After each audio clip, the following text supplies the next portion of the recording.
down for a reason, just a dumbass, man. You see, I was talking to him in the chat. I told him as well, don't get triggered, blah, blah, blah. Just get to write a bunch of shit. We have been on account. Okay, we got one. That's probably abnormal. Somebody. There's some beef going on between that Pepe and that JB character. If you guys want to go ahead, eat some popcorn and soda. If you guys want to enjoy some drama, Royal probably went over there. Amir, why don't you remove the anonymous accounts? You can't, Rav. It's impossible. I click on it. Look, I'll click on it. It says anonymous listener. It doesn't give me the option to remove. It doesn't give me the option who he follows. It doesn't give me any, and that's, I believe, is abnormal. Because he can't live without my room, and he's been MIA on this app for 3-4 days. He hasn't been showing up in Zionist rooms. I asked some people around, back channeled it. I said, have you seen abnormal? They're like, nope, not even. Somebody that was in a Zionist room today for 3 hours, I texted them. They're like, nope, abnormal is nowhere to be found. And this is abnormal that's recording the room. This is what happens with abnormal, you know. And he can't live without this room because in their room is just an echo chamber. Even Eagle or Amos said it as well. They're like, in their room it's just bullshit. There's nothing but bullshit. In your room is less bullshit. I'm like, okay. It means you learn something from our room and then you go over there and then you argue over it.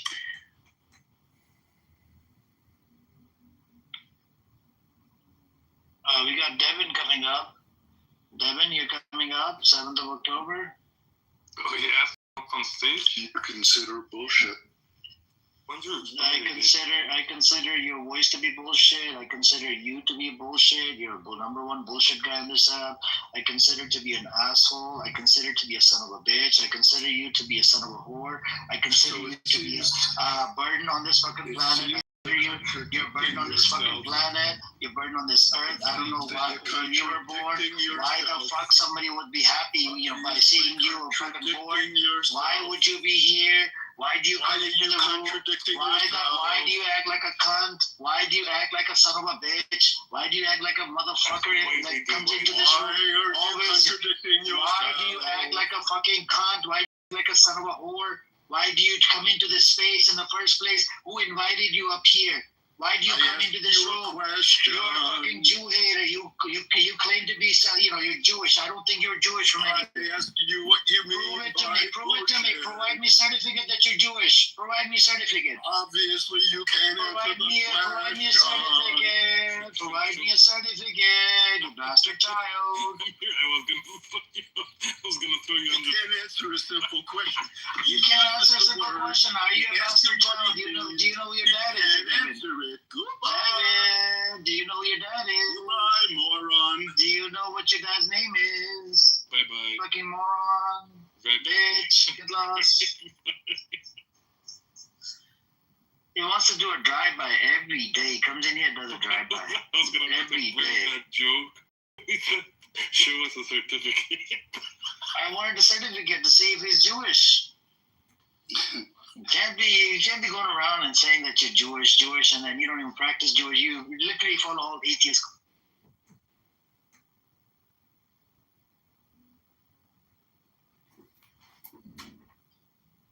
Yeah, but I think Buttercup is doing a good job. She's these people, right? She's Jewish, and I think it's much better when she attacks them because she's Jewish and she's dealing with some of the Jewish people in the South. They're gonna hurt her, bro. They're gonna fucking rip her apart. No, they could rip her, but she's. I think she already knows. You know, she's. I think she protected her identity, whatever. So you know, she was good. Hopefully, she doesn't fall for their filthy things. Even though we might disagree with certain things, but you know, I think she does a good job. She does a hell of a job attacking these people. And I think Rab Dude tried it as well, but then they attacked Rab Dude, they attacked Sister Eze. Sister Eze, you'll never find her in their rooms. Bro, if you want, I can... Never mind. You know that thing that I sent you? Yeah. I actually have 5 minutes worth of it. Oh, you do? You know, Wallahi, if you hear it, ya Amir, like it's one of they're filthy, they're disgusting, bro. Like they're literally animals. Yani they're the definition. They're the real reason why there is anti-Semitism and Jew hate. Is it does it have blasphemy in there? Oh my God, bro! Like, No, don't play it, brother. Don't play it. Don't play it. Yeah. I'm gonna expose them. I think I'm gonna ask Suki to expose them on TikTok and Twitter, and on YouTube, and because they need to be exposed one by one. Because that's the only way. I told you on Telegram, bro, and to be honest with you, you can. If Shuki is listening, Shuki can do a lot of things to them. Yep. It's true. But by the way, you have 5 minutes. I have 9 minutes. Oh, is it actually? I couldn't, bro, stay in this room. I couldn't. I never go to their rooms. Yes. Never do I ever go to their rooms. And when I went today, I was like, whoa. Yeah, I mean, this is the problem. Netanyahu is the one that's creating Jew hatred, right? And then you have people like Khaled, people that are like leftists, don't even speak up because they're scared of their own brothers. They call them brothers, right? They don't want to speak up. They don't want to attack them. They don't want to call out their bullshit. They have to be nice to them. Otherwise, they're going to be called self-hating Jew. Plus, he's a rabbi. A lot of these people have information on Khaled, right? They know Caleb's real name and real rabbi information. This is another problem, man. I actually asked Bibi about this, right? You know Bibi Kapara? Yeah. He was. I said, I said, you know all of these people, right? Harry Balzac and all of these Alnormas, whatever. I go, you met them in person? He goes, yep, I met them in person, and he's not. He said he's not. What is it? He said about Yirmiyahu that he's not African American. He's not Black American. He's probably white. I said, okay, just because you met up with them, you know them, and if they piss you off in any shape or form, you can't even do anything about it because they know your information. You see what I'm saying? This is why that they have a problem. They can't, speak up against each other because everyone has their own information on each other. You see what I'm saying? But we see those, like when I lived in Canada, seriously, and I normally don't really speak like this, but when I lived in Canada, the real Jews go on protests with Palestinians hand in hand, like no issue. In the US, you see it. I'm talking about Zionist Jews. I know, and you have people like Caleb. Like in a way, I think he's decent, but he's dumb as fuck. Like I'm not gonna lie. But you have people like Caleb associating himself with these Zionists. You know what I mean? And he claims to be a fucking rabbi. Like you're claiming to be a rabbi. You're supposed to be a religious person. How the fuck do you associate yourself with people like this? Like it's just filthy, bro. Like it's disgusting what you do. They're psychopaths. He's an embarrassment to the Jews, bro. Like even Caleb, the fact that he sits in their rooms and listen to all the filthy shit that they say, like it's disgusting, bro. Sorry, Caleb, but Oh, we got Honest Jew here. What's up, Honest Jew? Hello, I'm a Zionist Jew as well. I heard you talking about Zionist Jews. Uh-huh. That's the Hamas tribe. They want to kill us all. Uh-huh. And they feel no remorse, Hamas. They feel no remorse. All they know how to do is kill Jews. So, I do have this thing about, right, they want to, that's all they say, kill the Jews. I mean, you heard Shuki played the clip yesterday, right? That was Euro. Yeah, Euro was saying the same. He's repeating the same talking point like you repeat, right? It's a beautiful monologue. They just like, it's the same repeat, like what you just said about the Jews and whatnot. Right. But it hasn't been debunked, Honest Jew. If they look on 7th of October, right, if they wanted to kill all of them, right, they had the access to it. They were given, full, access. They could get in, do whatever. Why didn't they kill all of them? Like kill half of the Jews that live inside Israel? Well, they would have had to send a lot more Hamas fighters, and then they would have left Gaza vulnerable to invasion. So they did everything they could. They couldn't have done more. They killed as many of us as possible because they knew we would invade the next day. I can't believe, Nergis, you actually love Caleb. He's actually a Zionist. I love the person of Caleb. He supports Really, you. he's very spiritual. No, really, I'm telling you. Underneath it, there is he may He have calls different. women bitches and whatever. I mean, how could he be fucking, No, I've had very good interactions. I've had very religious, spiritual learning. But did you ask him about his position related to Israel? Every time you bring up Israel, he gets triggered. I have. Yeah. And we have also discussed it 3 to 4 hours. Maybe he gets triggered, and then he wants to talk over others, and he abuses the shit out of women. Yeah, and I've seen him do that. I was concerned. And it's disgusting that he supports Israel in a shape that the way the state was created, because it's the secular society goes against the scripture. Well, we had that discussion. We had very, very long back and forth. We've had it. I'm not scared to voice it in mouth.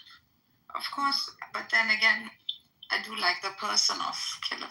I just know So somebody that doesn't want to acknowledge it's a genocide, he says it's war crimes being committed. Of course, I'm asking you, if somebody says that's not apartheid in the West Bank, right? He lives in the fucking Lulu land of denial. How do you, I don't know. In real life, I would move myself away from these disgusting animals. Because the problem is, these people, I don't know where the fuck these people came from. They believe in genociding of, one group of people. Leftists. Yeah, it's okay. There you go. See? Yeah, Islamism equals terrorism equals Nazism. Yeah, you actually believe in Nazism. Nazism and Zionism has the same, there's a lot of similarities, Caleb. You know? Yeah. You want your Zionist people inside disgusting Zionist criminal entity. Hitler wanted fucking, what is it, Aryan race? There's a lot of similarities. You don't want to coexist with these people. Why do you have to fucking have a state when British decided not to give you a fucking state? After the Peel Commission report, after the white papers, I don't get it. Fucking asswipe. You're still talking about hostages. Motherfucker, your people don't want the hostages. They want to kill. No. Every time they mention releasing the hostages, you guys need to release the Palestinian hostages first. You scumbag idiot. Like, this is a rabbi. This is supposed to be a rabbi. He's a licensed rabbi, right? Look at the mouth on him, right? Pious rabbi gets involved in fucking gay marriages or whatever, right? And half of his family is Israeli passport holder. A disgusting scumbag. I would never call these people friends. We can just have a conversation. That's about it. This is why I hate fucking, I would never come out with these Zionist scumbags. Disgusting. They believe in genociding. You can never take these people as allies. Never. Not even in a billion years from now. These people will never be your allies. Bro, they turn on you. This Caleb, I used to respect him. You know what this fucker did? He went into the Zionist space. He said, Amir wants to kill the Jews. When the fuck did I say I want to kill the Jews? And at that moment, he lost respect. I actually did respect him for a little bit, right? He went into a fucking Zionist room, and somebody sent me some clip or whatever on Telegram. I was in a shock. This son of a bitch said, I want to kill the Jews. This motherfucker. Maybe. Caleb, out of everybody that comes to this room, maybe Amir is the only one that doesn't speak about the Jews. You fucking liar, piece of shit. Well, you got to admit, Amir, you wouldn't miss us if you were God. Honestly, to be honest with you, it's not about missing, right? We have to find a common ground, right? Which actually even Israeli organizations are saying it's a genocide, right? B'Tselem, Physicians for Human Rights. You know what I did with Al Normal, right? I mean, with the Amos. Amos came in. I asked Amos, I said, you believe in genocide? He said, no, lie. I said, okay. I sent it to him on Telegram. You know what this son of a guy did? He came in today again, lied. I said, I sent you a B'Tselem report that says it's a genocide. Who runs a B'Tselem? B'Tselem from? It's from Israeli organization, right? Who runs a Physician for Human Rights? It's an Israeli organization. Do you agree it's a genocide? He would not want to answer the fucking question. Like, how do you get a person like Amos or Igal or any of these people that are leftists, right, to answer this fucking question? Is it a genocide? Your Israeli organizations are saying this, not my fucking thing anymore, not pro-Pali. It's an Israeli organization. Why does it matter to you if we confess it's a genocide or not? How does that help? The reason why, so that way they can keep on playing the victim card, right? What happened during Holocaust? That was, that was sad, and that was wrong all the way. But at the same time, you can condemn this genocide as well. So you want us to forfeit our victim card? That's your motivation. Bro, he's okay with coming here calling everybody Jew haters, but when he goes into their filthy rooms, their disgusting rooms, and hear what they say, he doesn't stand up and say, you He never calls them out. People have sent me some shit on fucking Telegram, and I look at you as a disgusting scumbag. You call yourself a rabbi? Shame on you. You should fucking slap yourself, man, in the fucking face. If you don't know how to slap yourself, you can always click on my profile. Like and then when profiles come in, he would side with the Zionists. Yeah. And he would go in silent mode. And as far as I know, when Buttercup is arguing with them, with the facts and data, I don't even think this guy speaks up. He probably wants the Zionists to just attack her. Like one of her Jewish sisters to get attacked by fucking motherfucking Zionists, these Zionist criminal terrorists on this app. He's a coward, bro. He's a coward. I watched recently an interview on Electronic Intifada with this guy. I can't remember his name, but he wrote a very interesting book. I have to get my hands on it. It was about how the most prominent Zionist think tanks, even during the early 40s, were really cheering for the persecution of Jews in Europe, because how it would serve their purpose, and they explicitly expressed a lot of joy over this fact that the Jews were being persecuted because they could use it to their advantage to the establishment of the Zionist state. It's a very interesting interview. I highly recommend it, but I don't remember the guy's name. Maybe. Like, what is the guy? It's Palestinian, you said, or? No. Actually. Well, no. He's British, actually. Right. I don't remember his name, but it was a very interesting interview about how this was used and how it was, cheered for.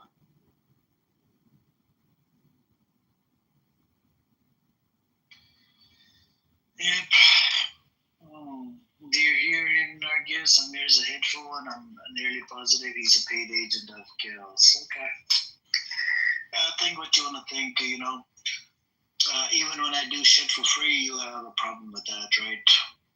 By the way, I'm really worried about the innocent people dying over there. That's why I took the liberty to start opening up these rooms. When somebody actually offered me money, I turned it down.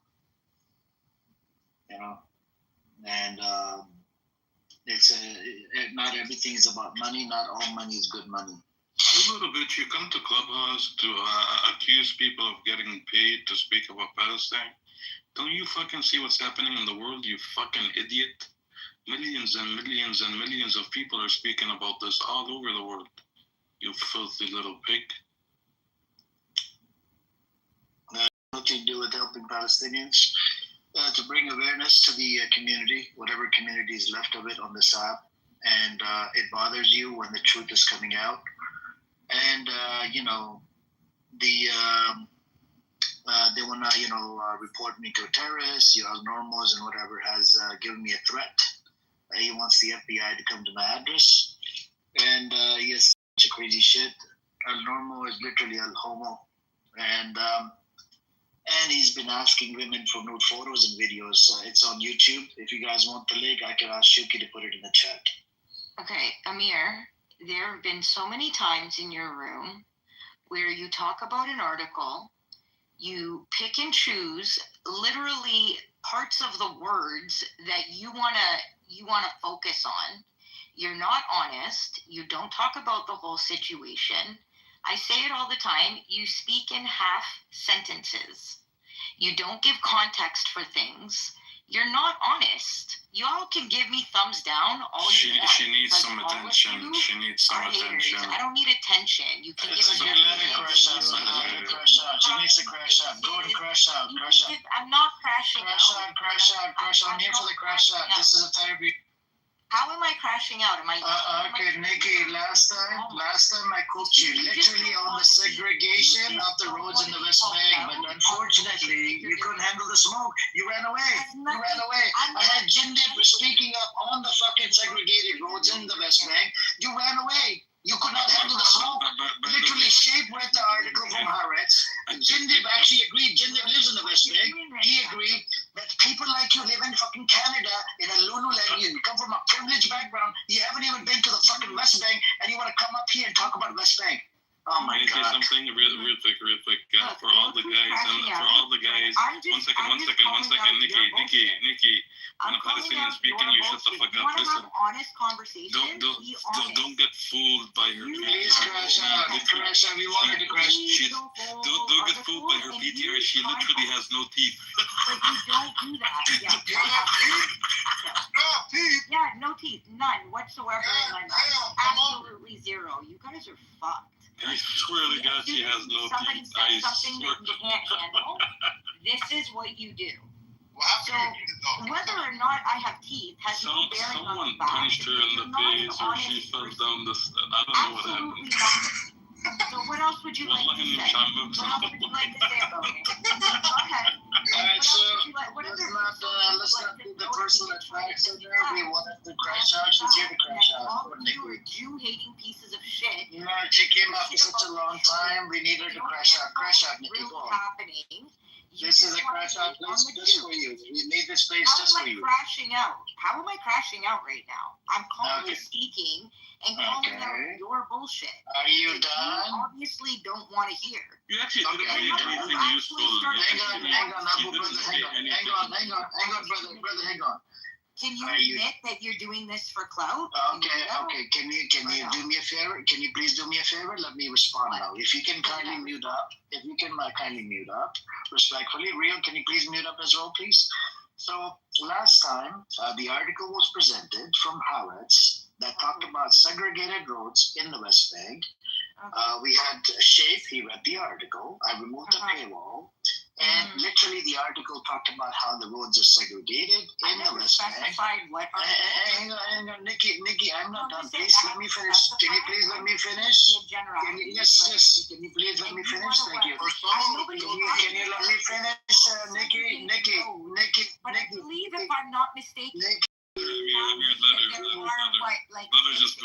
for Jews to travel on so they don't get killed. If I'm not mistaken, I believe that was established. Is it under occupation? The West Bank is under occupation, Nikki? I don't know. I think that was established. Is the West Bank under occupation? It's under occupation. Sure. Yeah, sure. Okay. Yeah, Judean scenario, so-called Judean scenario. Is it under occupation? Under occupation, right? Okay.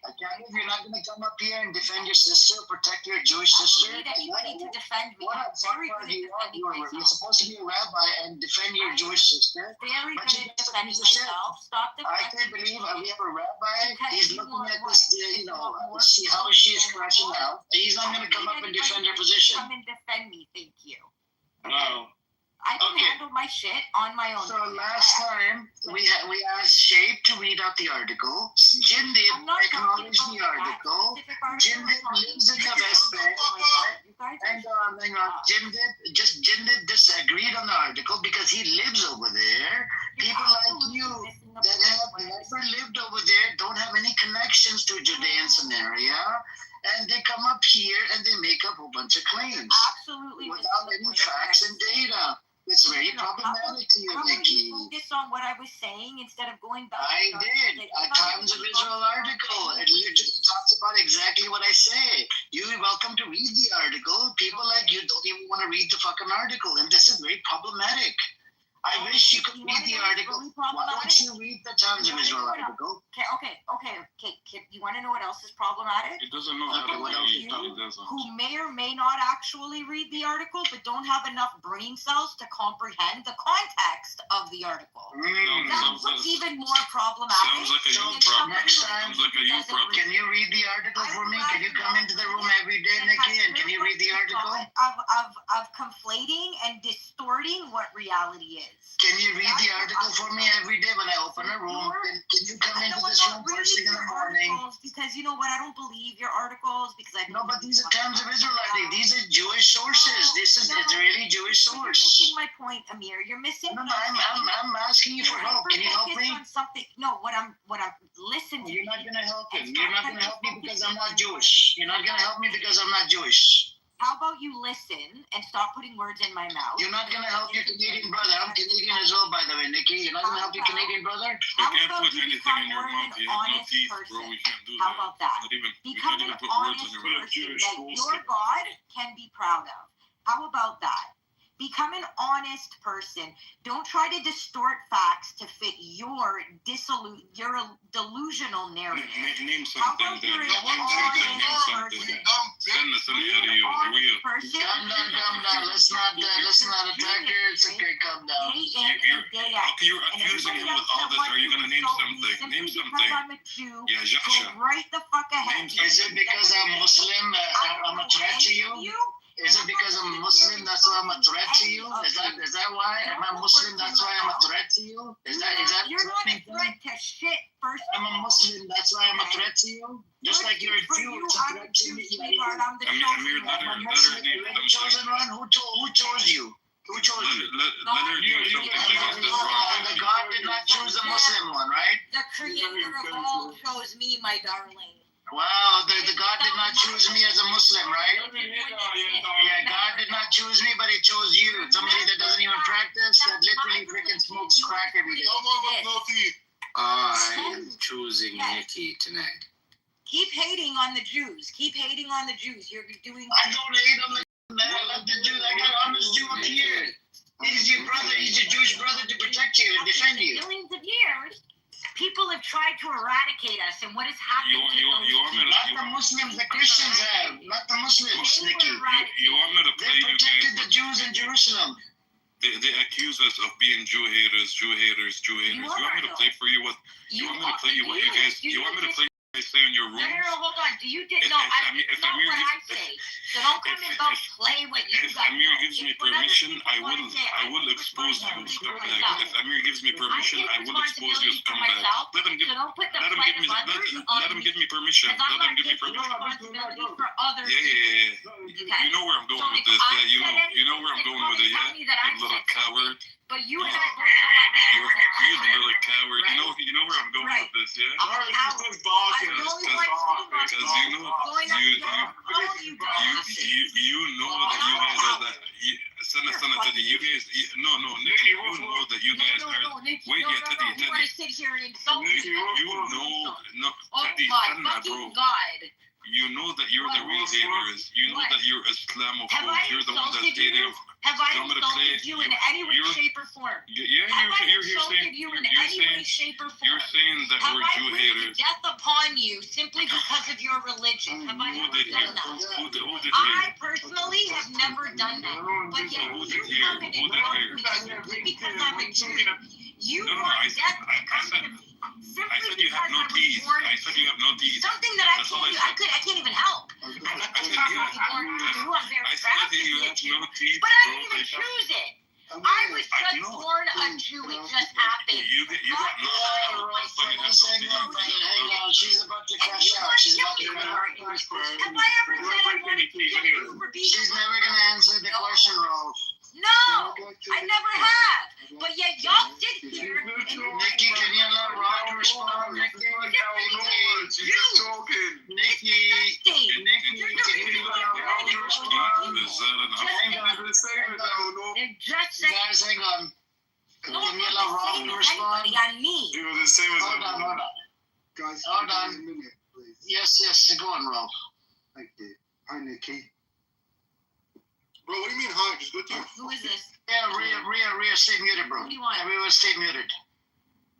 I would really think about what you're gonna say, Rolf, because like if you don't know me on this app, I would really be He's careful. actually a very decent and respectful person. No, Abu, please allow Rolf to respond. Going head for head with anybody. So So I would be really careful about what kind of insult you're Yeah, don't insult But us. you can't go tooth for Do you tooth. want to maybe think about it? Do you want to maybe mute up and rethink your position? Because I'm not the fucking one. And today is definitely not the fucking day. So how about you, let's not be, Captain fucking Big Man, because you're not. Bro, they didn't And do just anything. mute the fuck up. Everybody stay muted, man. Oh my god. He's going to say something stupid, then I'm going to have to... Everybody stay muted except the mic is on Rolf and Nikki, please. So I'm giving you the opportunity to save the little dick that you may have. I'm giving you that chance. Rolf, go on, brother. Go. So I would stay muted if I were you, because we all know you're going to say something stupid. Well, we all know he's going to say something stupid, so just stay muted there. I really appreciate the opportunity for me Here we to go. not make a dick of myself. Here we go. I was going to ask Go a ahead. question. What's the question? The question is, do you think I'm a Jew hater? I don't know you. That's really what you wanted to come off mic and ask to what? To try to what now? What was the goal of that question? Did I mention you in my talking since I've been on stage? Did I say your name?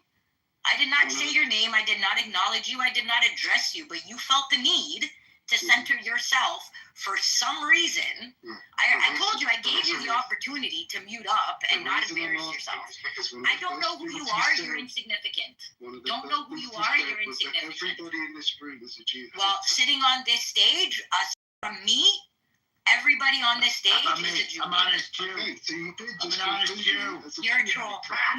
hater. You're a troll. As a Jew You're a troll. Are you serious? You Call just me from here? included me. Oh, I didn't see you there. Hold on, I didn't see you. I'm sorry, I wasn't looking at the screen. Oh, he's not a Jew hater. Oh my god, he's not a Jew hater. I can't believe it. I didn't see you. How about me, Nikki? And who else? I'm not looking at who exactly is on. Wait. I just wanted to say, I had a young man many moons ago, a Jew man, lose his virginity to me, so I'm not a Jew. That doesn't mean shit. It really doesn't. It really don't mean shit. It's just like when black and white people are like, when black people want to call a white person racist, which is but I dated a black guy once. Anyways, guys, hang on. Nikki, can you give me a rating? Hang on, guys, hang on. Please give can you rate each one of us from 1 to 10? 10 being the worst Jew hater, and then 1 maybe, maybe the lighter Jew hater. Can you give me a rating? Or you think I'm number 10, Nikki? No, I just think you're an idiot. Like, I really Am I number 10 for the Jew hating? The fucked up part is, I really think you're more intelligent than the way you present yourself on this app, and the things that you do are really ignorant. And I think that you're more an intelligent person than that, and you're insulting yourself. And I don't know why. I'm Canadian, man, like you. You're Canadian. I'm Canadian. No, you're not. I am. And I am. I really don't understand why, on a platform such as Clubhouse, you would want to present yourself as an idiot. Can you bring your kids on here, Nikki? Maybe we can have a conversation. Anywhere, okay? No, You brought him on here before. We were having a good conversation. And what? You were trying to indoctrinate my son? No. I wasn't. We were having a discussion. You're trying to indoctrinate. As soon as you heard my No, swear to Hashem, I wasn't indoctrinated. No, swear to Hashem, I wasn't doing that. Ding, ding, ding, ding, Let her ding. speak, let her Oh my speak. God, It's I good content. I think I can Let her brainwash speak, you. bro. She's But you good were forgetting content. that he was Nikki's kid. Right? Because y'all got all fucking trigger happy because it was a university student. And y'all forgot. Look, I'm not even moving you down. You curse me out. You curse a bunch of people. I'm not even moving down. I want you to sit here and listen to all of the propelling voices, but you're not willing to listen, engage in a conversation. Because there is no engaging when you guys don't want to be honest. If you guys I'm being honest. want to be honest, I'm being and honest. stop insulting me. And stop insulting me because I'm not insulting you, Nikki. I'm not insulting you. Then maybe we can have a Victim card conversation. activated. Victim card Well, there's activated. no victim card. There's no victim card. It's facts. You see, I speak in facts. Where are the I facts? don't twist up narratives. But where are the facts? Where are the facts? Do you dislike me? Do you know me to even have an opinion of whether or not you dislike me? One second, Teddy. You said you're speaking based on facts, right? Do you dislike me simply because I'm a You Jew? said, no, listen, you said you're speaking based on facts, right? Yeah. Do you have an attitude with me simply because Where I'm a are Jew? the facts? I'll ask you a question. Do you have an attitude attitude with me simply because I'm a Jew. Listen. Don't worry. Don't worry You about have my an opinion attitude. of me preformed simply don't because worry. I'm a Jew. You don't know Don't me. worry. You don't know worry about about me. my You opinion. don't know who I am. Wait, Teddy. Okay, Y'all have these conceptuous ideas because I come in this room and I'm a Sephardic Jew. Okay. That's So what you have. Sure. Because So where I'm are the a Jew, facts? all of a sudden I'm a bad person. So where are the As far as you're concerned, I'm a bad person. You don't know me, but I'm a bad person. Okay, right? but where are the facts? Yeah, where are the facts? That's a fact. That's my fact. You saying have it's a this fact? idea, this negativity towards me simply because I'm a Jew. It's a fact. Am I lying? Where did you get this fact from? Am I lying? Where did you get it from? Myself. My opinion. So Nikki, Your opinion is No, not would a you like fact. me to pull up an article? I do want to. Hang on a second, guys. Hang on. So, Nikki, the problem I think you're conflating the two. Nobody is talking about the Jews are bad or this and that. We're talking about Israel. Can we not criticize the state of Israel? What's wrong with criticizing the state of Israel? You can have your own opinions and do whatever you want. All I'm telling you is you don't do it honestly. And what No, I do it honestly with the newspapers. No, you don't. I actually No, do it. I personally do it very honestly. Like for me, Abu is the most honest person on the stage, man. This guy is down. Wait. I actually do it very honestly, Nikki. Like to me, to be honest with you, fuck Zionism, fuck Israel, fuck your Zion Nazis. There you go. Why? Fuck you, baby killers. Yeah, because that's a fact. That's a fact. Are you? Yeah, that's a fact. Am I personally, Nikki, have I support the IGF? Do you support the IGF? Do you support Hamas? Do you support the IGF? Do you support Hamas? You answer me first. Then you're a terrorist. I never answered. Do you support Do you IGF? condemn what Hamas did on October 7th? No. That's deflection, Nikki. Yeah, So- you can ask. So, hang on a second. I'm going to help you out here. So, Nikki, Netanyahu supported and funded Hamas. So I'll stand with Netanyahu. Netanyahu funded ISIS as well. We have data on this. We have data. I'm sure you do. So, can we stand with Netanyahu and say that it's okay to support Hamas because Netanyahu did it? I mean, Netanyahu did it before it was prior to 7th of October. No, I can provide you data. Do you want the data? Do you want the data, Nikki? Can you promise me that you're gonna read one article from Times of Israel? Can you do me a favor? I think she can read. No, she can read. She's educated. Look, she's educated. She knows how to read. I'm sure she's a good mother. I have no teeth. I'm a drug addict. No, I didn't say any of that. Look, other people said it. Literally, I don't support that. Hold on, I don't support that. But if I provide I can even form coherent sentences. Can you please listen? Can you look? Can you, for the sake of Hasham, can you read the article if I post in the chat? I don't really trust anything you post in any No, time. okay, from Times of Israel. Person. Okay, from Times of Israel, it's a Jewish source. I know, but I don't trust sources that come from you. The Times. No, Ria, stop, man. More than himself. He doesn't I didn't create the Times of Israel. It's the Jewish Israeli people that have written the article. I know. I just don't trust anything that comes from you. No, not from me. It's from Times of Israel, not from me. Times of Israel. Okay, it's this organization. I mean, this news agency was created in Israel back in 2012 or 2013. It's an Israeli Jewish source. It cannot be anti-Semitic, right? It's a Jewish source. Can you promise me that you're going to read this one article about Hamas? What does it say about Hamas? It says that Hamas was propped up by Netanyahu and blew up in their face after 7th of October. All right. So would you mind reading it if I put the link in the chat? Doesn't it get tiring? Look from Canadian to Canadian. Would you do that? Canadian to Canadian. Don't you feel like you're on autopilot sometimes? I'm Canadian. She's Canadian. And I'm American and American. So I'm saying Canadian to Canadian. Canadians also. The fuck? I'm not hating on Canadian. I don't hate on people. Can I just ask a question? Israel is a government, right?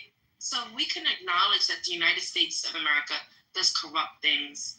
Canada, the Canadian government does corrupt things. European government, Great Britain. Why can't Israel do corrupt things?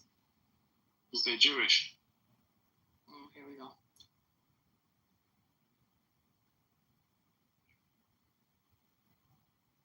Okay, I posted the link in the chat, Nikki. It's Times of Israel. Can you look? You could read it with your son as well, and get back to me tomorrow. Not today. Sure. You could read up on it. If you can promise me, just read this one article, right, about Hamas, how it was propped up, how they funded Hamas, and it makes you want to question everything about Israel. That why did Netanyahu fund Hamas? You know, and then if somebody supports Hamas, then that doesn't make them a terrorist, because then Netanyahu is a terrorist by default, right? According to Canadian laws. You can't fund a terrorist entity and not be called a terrorist. I put the link in the chat. Save it. You can even get BB on here, and BB can help you with this as well. Like BB, your kids.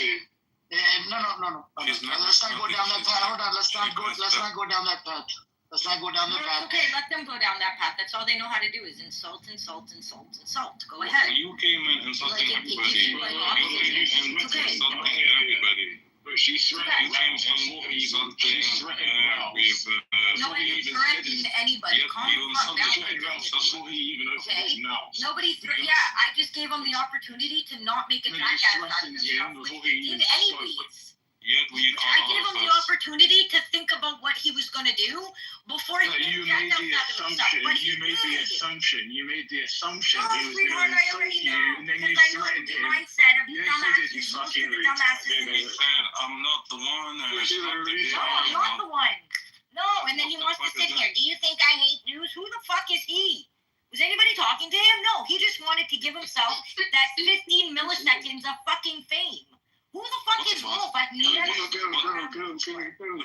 threaten nobody, so stop with your the What's bullshit. bothering you? Who's What's threatening bothering you? Nobody threatened him. Who hurt Fucking you? retard. Probably her baby that. Is he mad at you? Your baby What? daddy? Oh, here we go. Again. I'm asking a Did question. she? So I want you, save the link, and I want you to read up on the Times of Israel article if you can. Anybody in the audience, please, whether you're from Jewish background, Muslim background, atheist, agnostic, whatever background you're from, please do read this article. This is very important, where Netanyahu literally funded Hamas prior to 7th of October, and according to Ehud Barak's testimony, funded $1.4 billion to Hamas. Netanyahu did this, allowed the funding from Qatar into the hands of Netanyahu. Netanyahu even took bribes, and it would load up money in cash in briefcases. It would load up in the fucking armored truck, and it would be hand delivered in the hands of Hamas. I want everybody in this room that doesn't have any knowledge about it, please do read it, because I want you guys to be, get some knowledge from this article. Can you hear me? No. Yes. I'm Israeli. I just joined. It's actually not Shabbat yet, but thank you. I'm saying it in advance. Thanks, bro.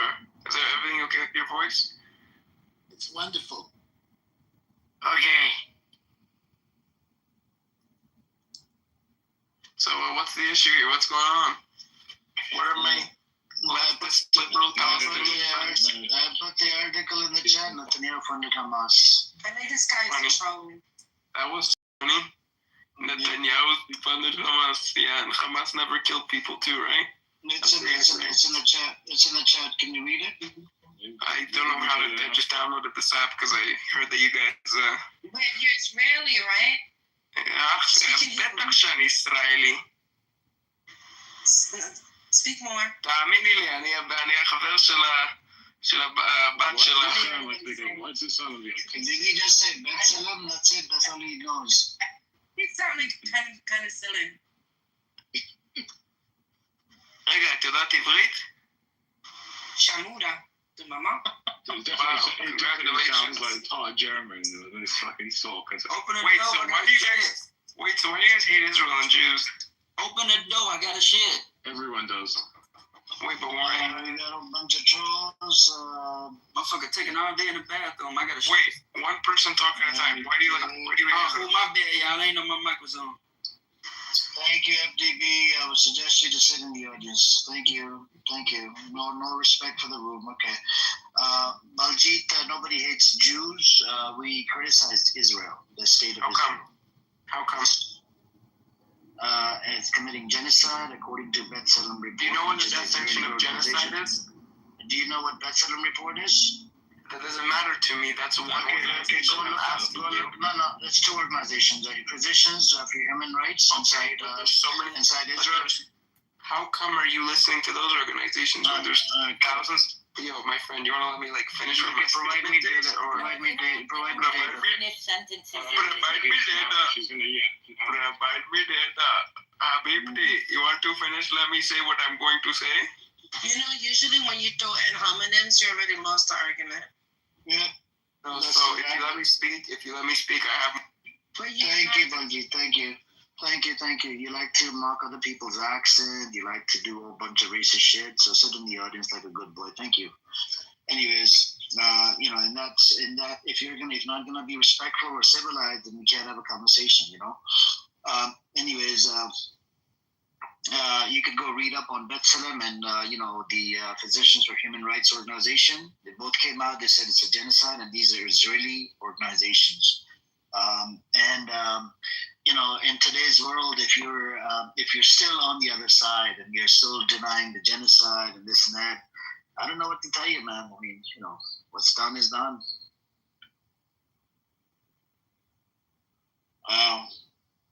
He texted me, "You're scared I'll destroy you." Yeah, as soon as you mock the religion or mock the accent, you pretty much lost the argument. And you're here to troll. He immediately messaged He messaged me. He messaged me. Such a dumbass. Oh my god.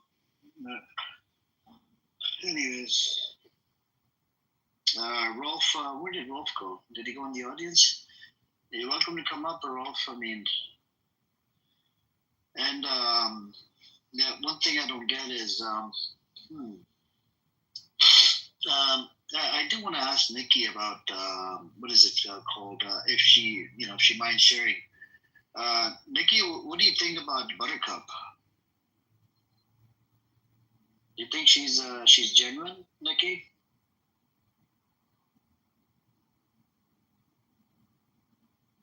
If you're available, you're welcome to come off the mic. Let me know because I'd like to know.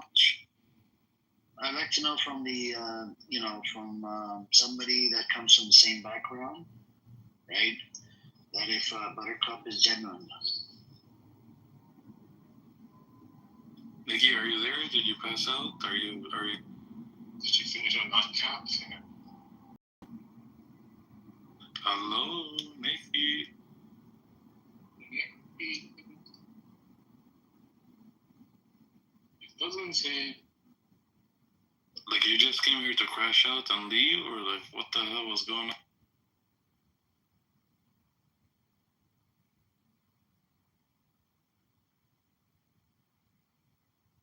I think she left. Anyways. Yeah, I mean, why do people come to your room and crash out? Zionists, to be specific. But that's all it's okay. I came back to the room and she was just fucking going off about pulling her out. Yeah, look, it's a weekend. It's a weekend, right? So it's okay. Let them crash out. Because weekend it's like a buy one get one free. One crash out, it's like next person to crash out, and then another one after it, and another one. Baljit, you wanna come up? Okay, let's hear it from a troll. Let's see what if he can troll in a proper manner. Let's see. I know you're just a fucking troll, man. Thank you for having me back, my friend. Alright. So we're not diving into the definition. You and me, we're both laymen, right? Okay, so if you don't want to have a debate, then don't not let me speak because I think I know a lot more than you. Look, there's a genocide study scholar called Omar Bakr. No, there aren't. A genocide is when you target a group deliberately because of their ethnicity or race. None of that is happening right now because Gaza has a mix of Christians and Muslims. Did you read the Omar Barto, the article that he wrote? I can name to you 1,000 other articles that you have never read. Can you provide me? Okay. I'll challenge you on this. Okay. There's one scholar. His name is Omar Barto, right? He's an Israeli Jewish scholar, from Israel. Yes, yes, he is. He has more than 20 to 30 years of experience, and his studies were accepted at Nuremberg's trial. He wrote an opinion piece on New York Times and Haaretz, and he came out on a Mahdi Hassan show, said it's a genocide. The Nuremberg trials happened almost 100 years ago. I don't know what you're talking about. Yeah, his studies were accepted. How were his studies accepted if the state of Israel was in a completely different state? It was actually at the time of modernization. Well, you should look into how old he is first. Go look into it, please. All right. His name is Omar Bartal. He's an Israeli Jewish historian. Okay, now, he wrote a beautiful. He wrote a beautiful opinion piece in New York Times, and he goes with the intention. There's intentions in there. He was born after the Nuremberg trial, so exactly how did he write articles that were accepted by them? Okay, just look it up, man. I looked it up, but once again, you're spreading false lies. Okay, let me see if I can find an article. Is a false lie actually a truth? No, false truth, which is a lie. Sorry. That's exactly what I thought. Once again, that's all you guys can target. You have no stable evidence of anything, so all you do is target the grammar of an individual who knows better than all of you. How did you establish that if you just created your account and you're new on the app? Like, how did you establish Because I found out that I found out about this app, and I want to spread the truth in the world and not. How do you know that you're better than all of us? Did those words come out of my mouth? Better than all of you? You know better than all of us. Of course I do. You guys are supporting it. You guys are supporting terrorism. Do you know? We're not supporting. We don't support Israeli. Wait. We don't support Israel. Wait, I have a question for you. Which person are you who's speaking right now? Which guy? Abu Ubaid. Which one is that? No, there's Amir. Which one are you? Like which? Just say Abu Ubaid. I respond. I'm not gonna call you Abu because you're not my father, but no, you call me Abu Ubaida. No. So do you know when the kafia, for example, came to be? No. I know. I can tell them. It was let's hear you. Yes, it was 1964. When we were taking over. No, it was 1922. Palestine. We were taking over so-called Palestine with our militias with the help of the British Mandate, and the so-called Palestinians would wear keffiyehs so that they could tell who was on their side, who the terrorists were. That's not true. Yes, and then they would go into Show me one piece of evidence that supports that statement. They would go into the villages, and then the people in the villages would wear the keffiyehs too. That's not true. The keffiyeh originated in Egypt, in Jordan, and in the Palestine as a form of opposition to Zionism. Are you interrupting a Jew on the stage? I thought you were here to support the Jews. You're not Jewish, clearly. Oh, I'm the best Jew on the app. I'm actually Jewish. I can have. Okay, you're Jewish? Yes. Okay, can you recite the Shema for me, please? No, I don't do the trivia. Exactly, thank you. That's the easiest prayer that every Jewish person should know from birth. So clearly you're not Jewish. Congratulations. Okay. So you're not Jewish, you're Palestinian. I got a question for you, my fellow Jew. Did you serve in the most moral and ethical army, the IDF?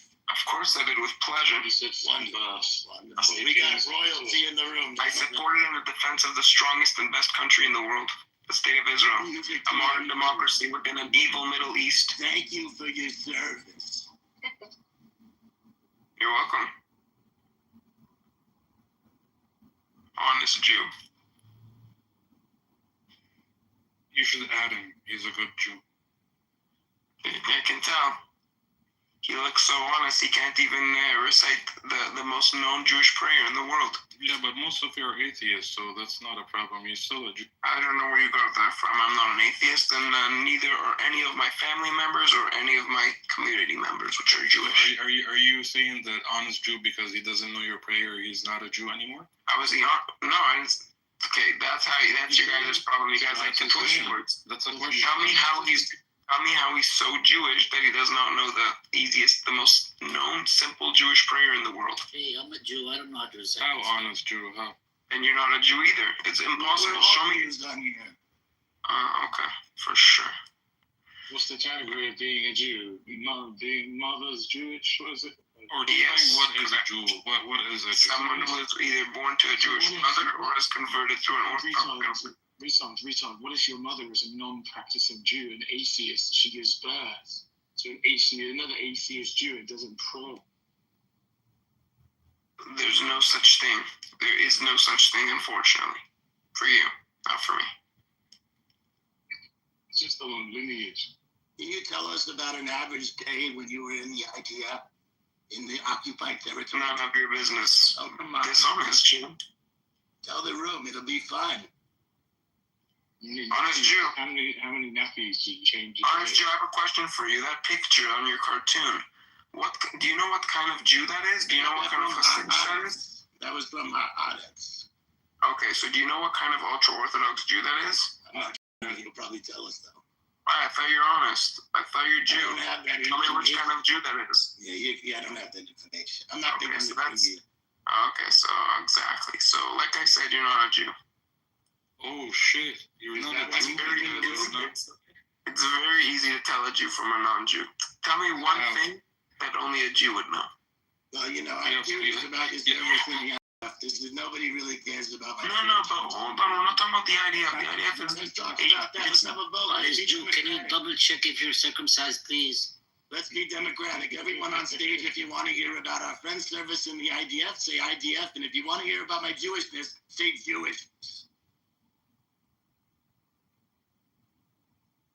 Everyone's muted. Cool.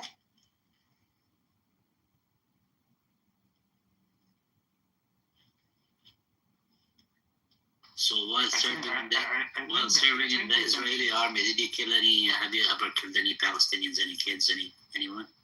Gladly, of course I did. You did or you didn't? Of course I did. I killed many Palestinian terrorists. Oh, okay. Salam alaikum, Jindid. This is how I got banned last time. It was someone like this who pinged me to a room who started bragging to me that they killed Palestinian children. And the next thing I said to that person got me banned, bro. People like this, it made me pissed. I even met one yesterday. On Thursday, I went to. Amir, you should actually kick this person out, bro. Amir, why are you getting upset that I'm speaking facts? No, because we can also talk facts. You'll be upset about as well. What have I said that's not factual? Teddy and the ghost. I actually met one. This guy did what, Rondo? He said he killed Palestinians. So he killed Palestinians and he's proud of it, basically. So I went to the Michigan State Fair. I think I was safe flight to the hallway, Baljeet. Yeah, thank you for stopping me from saying what I wanted to say. Yeah. I did send you an invite, by the way, Reverend, if you want to come up. Hey, man. Yeah. Hey, what's up, Reverend? I was going to say, I had the same issue with people like that. You fell for it, bro. That was me.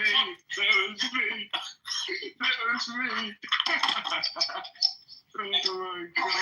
Okay, you fell for that. That's fucking hilarious. And you think he really thinks that was hilarious? Listen to him. Oh my God. Sam can attest to what I'm saying right now. They had a room about you. Oh my God. Amir, can you hear me? Amir? Can you hear me? Hey, Amir. Can you hear me? I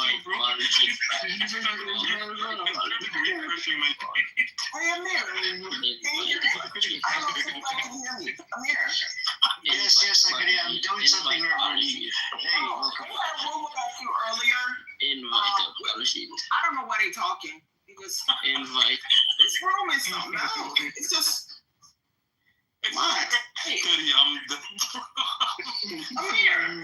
Speak. Bro, speak. You don't have to call my name. Just speak. It's 25 people talking, dude. That's what I'm saying. Nobody's moderating. Guys, just let her speak for a second and let's see what she's going to say. Go on. Yeah. Hey. No, I want to tell you they had a room earlier with your name in it and they were calling you a terrorist. And what's his name? Sam was in the room too, so he can attest to what I'm saying is absolutely true. So I know if you knew about it. That's all I want to tell you. Oh, thank you for that. And I don't know why. Before I could, get to it, there was this real old guy with a gravelly voice, like he was cussing everybody out and calling people bitches and shit like that. I don't remember his name, but you might know his name. He's kind of notorious. it was Shuki, probably Shuki. He was Jewish, but it was a very pro-Jewish room. It was probably Shuki, you said? Yeah, it was a Israeli Shuki. We have Shuki that comes into as a pro-Pali Shuki, but they have a Shuki that's a pro-Israeli Shuki on the other. Oh, this guy was something else. I couldn't last like 5 minutes in there. It was so disgusting. They were just the letting way. Reverend. I don't. He's a pension. I don't think the guy's getting laid. He has a serious hatred for women. You can tell. Wow, disgusting. But yeah, I was gonna ask them why they were calling you a terrorist, what the reason was, but like I said, I didn't get a chance. They're the real terrorists. Amir, man, I love Amir. Amir, wallah, I love you, brother. I've been in your room for almost a year. Wallah, I gotta say, this is my favorite room, bro. Even though I go crazy, I hope you don't mind me, bro. I just like to, I can't tolerate evil, bro. Wallah, as a Muslim, I can't tolerate, especially people who make fun of that shoulder, bro. I draw the line making fun of that shoulder, bro. Any that person in general, I don't like innocent people being killed. But at the same time, I draw the line when you mock and degrade that children, bro, no matter who they are. The same thing would apply if the child was Israeli, bro. Yeah, I don't think you're a terrorist at all, my man. And I think you're a good dude for holding these rooms. That John Kitover's new room, and he was just when I went in there, and he was just recording stuff. And that other room that she's on about, that was that Harry, Harry from the Israeli side. His room, he was in there. Yeah, he was in there. You were in the room, Scotty? I didn't see you. No, I popped in for like a couple of seconds to see who was in there and what was being said and that. So. Scotty, I don't know. I think somebody texted me or something. Were you apologizing to these people for not, for kicking them out of your room or something? Apologizing to them? No. Apologizing to who? No, I mean, I don't know. Did you go into like BB room and Harry Balzic room to apologize to them for kicking them out of your room because of how they talk or whatever? No, I wouldn't kick them out. Otherwise, would I? That doesn't make any sense. I don't know. It was Harry Balls. That was one of the names. That was one of the mods. That was to do with Harry Balls. I think you're talking about my friend. I've already messaged you what I was like talking to him about. So. Okay, thank you. No, that's cool. I was just wondering because I don't know. I heard somebody said something. I give up on that one anyway. So that one went down the sword quite quick. That Harry pushed up to that. Yeah, I mean Harry, you can't even debate on anything. He comes in here. Is it you? He's banned from my rooms totally. Why you ban him? I didn't ban him. He's welcome to come in here. Scotty banned him. Yeah, I banned him from my rooms.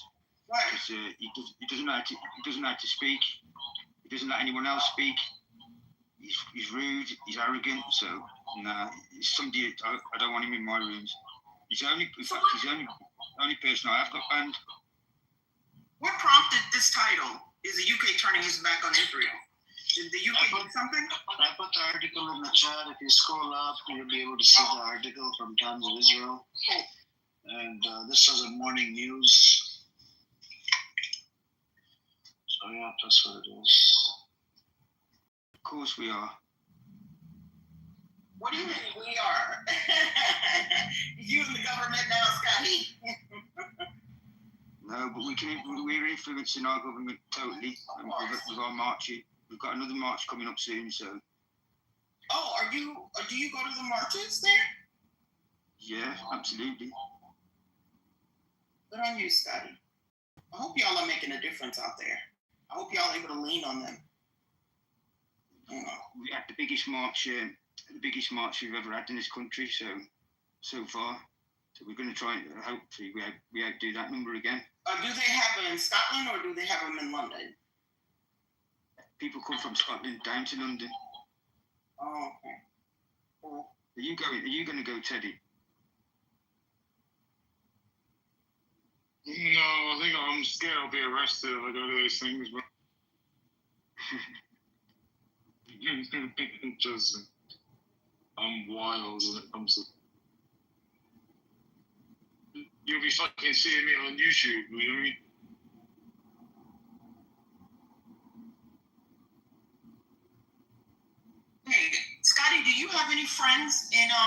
currently in Palestine right now? Palestine or in Israel? Yes. Ones that I've met on here, yeah.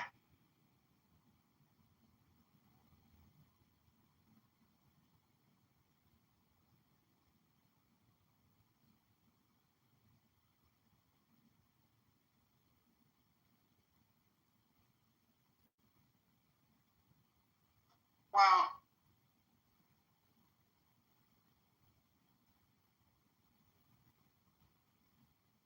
Yo, good evening, everyone. Man, Amir, I love your room so much, bro. This is the only room that I'm the most frequent. Thank you.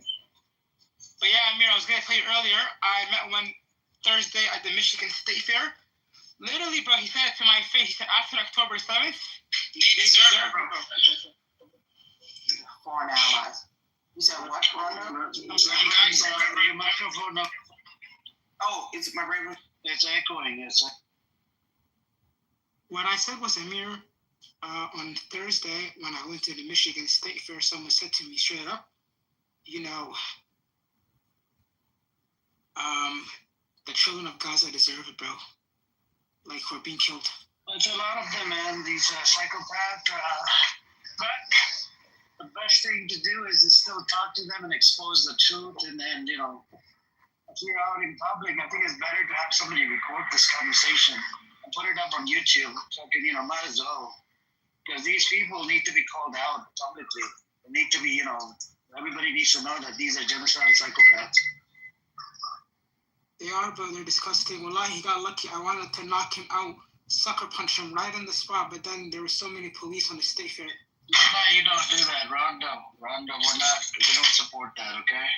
No, of course. The war is so-called war inside Gaza, right? It's not here in America or Canada. So you don't do that in America or Canada. Because you're gonna get charged, and then, you know, you're gonna have a problem, and then you got your family, your mom, dad, they're, you know. This is why. What is it, Teddy? You won't do that, just don't get caught. Lala, don't do it, man, don't do it. I'm joking. Because in America and Canada, you end up getting caught no matter what.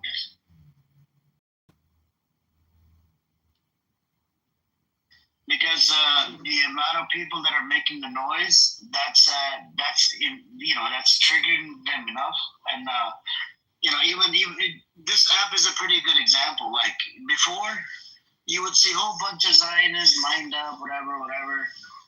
But you know, slowly, they lost the PR war. Pro-Pali rooms, they get bigger than the pro-Israeli rooms.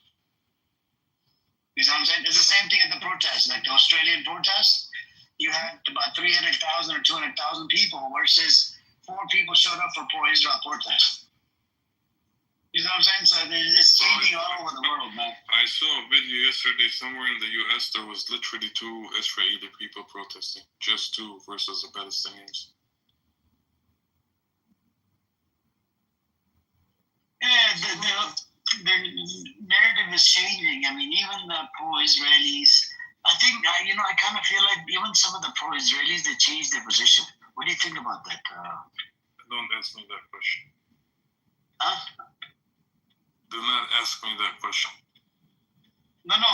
Do you think that this is why they're not showing up at the protest? Because they kind of are, you know. Maybe, I don't know. No, I'm saying not the Israelis. I'm talking about people that supported the Zionist entity. Those people, like from America, Canada. No, I can see that. The government. I feel there's a guy in the UK. There was a pro-Palestine march, and the guy was walking past them, insulted them, and all stuff like this. And then he was a lawyer, I think, and then people exposed him on Instagram, and he got fired from his job for hating on peaceful protesters, right? So, well, people don't want it because they're just so triggered. The Israelis and Zionists get so triggered. You've seen it on Instagram. They just fucking lose their shit and then get fired from their job or exposed online. So. And that's what Netanyahu is doing. He's losing his shit. That's why he's not going to stop. That's it, bro. For this, there is no way for them to recover. It's impossible. There's nothing they can do that will help them recover from this. Period. That's why they're going all in, bro. They give zero fucks about anyone, any law, any international law, UN, any other country. They don't give a fuck, bro. Khalas, they're losing their shit. I want to meet some face to face, you know, but I don't like going to these marches, but I'm going They to the got exposed. Like everything they did in Palestine and Gaza has been televised, and that's it. They can't recover. They're losing everything. No one likes them. I wonder where they're going to get removed to this time. The history is removed. No one likes them by their own action. They can't blame anyone for this shit. Their own actions is why nobody likes them anymore. They can't. They are being rejected. It will get to the point where, yeah, they're just going to keep overplaying the card. Hamas. Well, if you remove Hamas, anti-Semitism, Jew haters. No, bro. Everyone's still going to hate you. What are they going to fucking say about it? Hamas. No, it's they literally support. Terror sympathizers. You literally support the government that took you down that path, buddy. That's your honest Jew. Yeah, Jew. Bro, they're losing the PR war. Have you seen? They lost it, buddy. It's not they're losing it. They lost it. I know what I'm saying. Even Benjamin Netanyahu said it on what you call the PBD podcast. That like we're not. Brother, I don't even like using the term PR war. Like I don't even like using it. Like I would say they got exposed.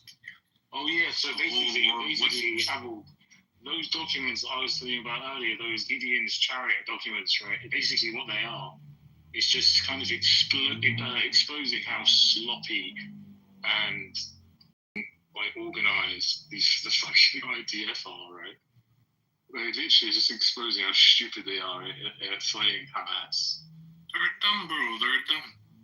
Yeah, I think it's leaflets handed out within the IDF. I think. So where did you get them from?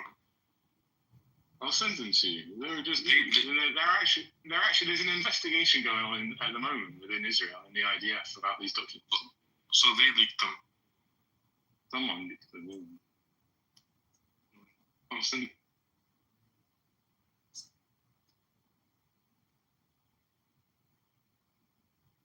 Now you have Greta Thunberg going again to on a flotilla. It left to Brazil, I think. Is that where they left? Called the Global Samud. Yeah, I think there's going to be loads of other people joining now, right? 70 other ships are going to join on the way. Inshallah. I wonder how Israel will fight that one. 30,000 people have joined. Is that flotilla? Yeah, there's another one going. There's not just one in there. It's like 7. How many ships is it, bro? 70. What I read 70, and now I'm reading one. It's saying that 30,000 people have joined. Yeah, I saw the video of the guy out of Game of Thrones, the Irish guy. Emil is one of the healthiest people, man. I mean, the Onion Pirate. He's the Onion Pirate from Game of Thrones.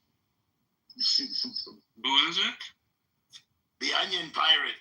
He broke the siege to deliver onions to Robert Baratheon's army, to deliver Robert Baratheon the throne. Yes, the Onion Pirate. That's who the guy is. I might be messing up his name, but he has something to do with onions and breaking the siege in Game of Thrones. He delivered the onions. In the video, he said all the ships behind me are going to basically going to Gaza. So. Maybe interesting. The last one they had, how many boats did they commit? How many soldiers, IDF soldiers, were committed to like stopping the ship? I mean, if this is true, and if they have like 70 ships and I don't know 30,000 people, hundreds. They're gonna need hundreds of boats. It's gonna be crazy, and they can't. Where are they gonna maintain them? Yeah, exactly. Serious. Oh, they're gonna get them off the boats and put them in their own boats. I don't know. No, they're not gonna because they come on speedboats, bro. They bring them like basically. Right? They're on the speed, and it has like 7-10 IGF soldiers. Yeah. Crazy.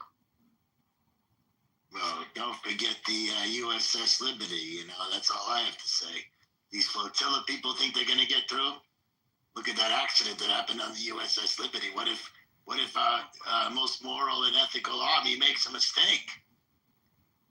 Can you imagine? And they give you $3.54 billion every year, and you get the Colombian president or prime minister, whatever. He sent a letter to the global salute, basically fully supporting it, wishing them all the best, and also for that, it's like a big paragraph. Yes. The Brazil? Colombian. Yeah, the Colombian president is very paranoid. He said that this so-called genocide in Gaza has to be stopped because if it doesn't, then these people are coming for the rest of the world next. Very anti-Semitic of him to say that. What is not considered Semitic? Supporting Israel and loving Jews. I feel like at this point, right? In 20 years' time, if you've served in the IDF and you served proudly in the IDF and you've killed Palestinians, yeah, people are gonna be hunting these people down, like the same they did the Nazis, right? 100%. It's gonna happen. Like I don't care what the fuck do these Israelis think. If they're happy to live by themselves, never leave, never go to any other countries, never socialize with any other Muslims or any other Arabs, good luck. Yeah. That might, you know. No one likes the Israelis. I hate them more than I hate the police. I'm gonna be honest, guys. I hate them more than I hate Shaitan. Did you see the video of them I think it's in Thailand. They're like refusing to pay for stuff or something. They're like, we fund you. You wouldn't be what blah blah blah all shit like this. Like the fucking level of. There's something disgusting about. They're disgusting. What they're doing to kids, bro. I think so. Shot in the fucking face. Nah, bro. Bro. A new polling came out, and nobody's talking about those polling and those statistics. Okay, tell us. You told us yesterday, was it? Yeah, I mean, I put it up in the chat earlier. You've been coming here every single day for the last 4 days saying there is a new polling out and nobody's talking about it. Now you're exaggerating.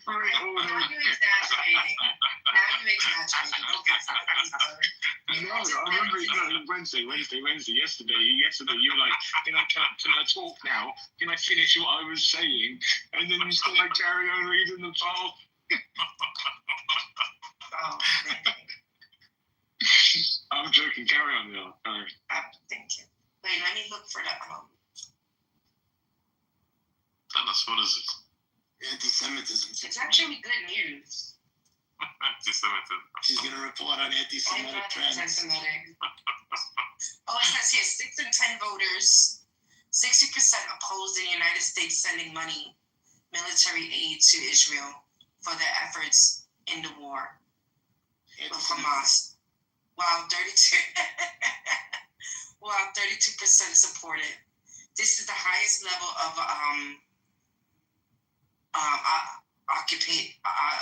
the lowest level support of the United States sending more military aid to Israel since Human University first asked the question if registered voters on November 2nd, 2023, in the wake of the Hamas attack on Israel on October 7th, 2023. And it is the report is really good. Like the polling, they even show graphs and stuff. Of course, they're talking about the Epstein files. Wednesday, sister, you know what's crazy? Did you see the leaks that they released? Peter Thiel, and what you call Peter Thiel. I seen the article, but and you know what's crazy? Wednesday, have you seen the video where Linnick is laughing when Trump says don't talk about Epstein? That was literally Jeffrey Epstein's like friend and neighbor, bro. It's crazy. He had an office across the hallway. Yep, isn't it? sorry guys. Voters were asked whether their sympathy lies more within the Israelis or more with the Palestinians based on what they know about the situation in the Middle East. 37% of voted the Palestinians, while 36% say the Israelis, and 27% did not offer an opinion. This is an all-time high. That room's open with your name on the title. It's always. This is an all-time high for the Palestinians and an all-time low for the Israelis since the Quagmire University poll began asking this question of registered voters in December 2021. In December 2001. So this is like, they've been doing this poll since 2001. 50% of voters think Israel is committing a genocide based on what they know about the situation in Gaza, with 35% do not think Israel is committing a genocide, and 50% did not offer an opinion. Hamas and masters of propaganda. That's what that's selling us. No, this is good news. This is good news. If you're a supporter of so-called Palestine. I am. And Hamas. I am. I'm a supporter of the resistance. Amir, are you here? Yeah, I'm here. You know who?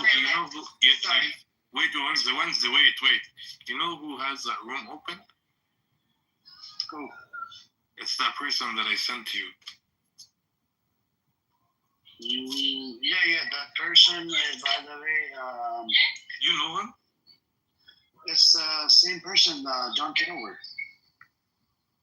Oh, is that really him? Yeah, he just changed the name.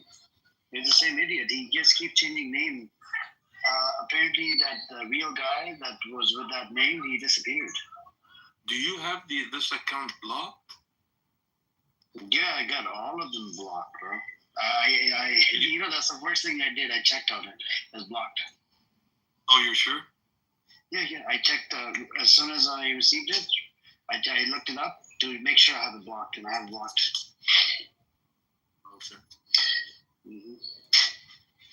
I mean, to be honest with what they say, I believe if the FBI is to be contacted, they're the ones going under the bus. Seriously. It's all right. He can do whatever the hell he wants to do. Because they tried to do it to that brother Suleiman on Twitter as well. They contacted his workplace. Because he's actually an investigative journalist. They called his workplace. And it's actually basically Islamic school. And they told the brother, they said that they're calling about you, whatever. And, and that's how you found out. So they're trying to go out, even though he doesn't work for them. It's interesting. They're pathetic, bro. These, I'll say No, but that brother made a big difference, man. They put his name on a rocket that they shot at Gaza. His name and Jackson Hinkle, Jake Shields, Nick Fuentes, Hamzat, the UFC fighter. A lot of people are getting names on the most moral and ethical armies, munitions. Yeah, I mean, even it's good PR. Like, even do this shit, it's like good PR, you know? Yeah, hey, Buttercup, I heard they were attacking you. Is that true? Was Caleb defending you? Because he's supposed to defend his Jewish sister. How you doing? I heard you got attacked by a bunch of Zionists. Is it true?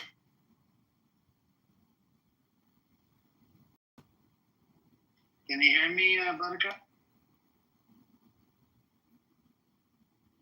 Yeah, I was in a room. I was in a room earlier. I was trying to come off on stage for like fucking half an hour. She wouldn't bring me up. Yeah, we can't hear you. Oh. I was like, what the fuck? I said Khalid never defends me.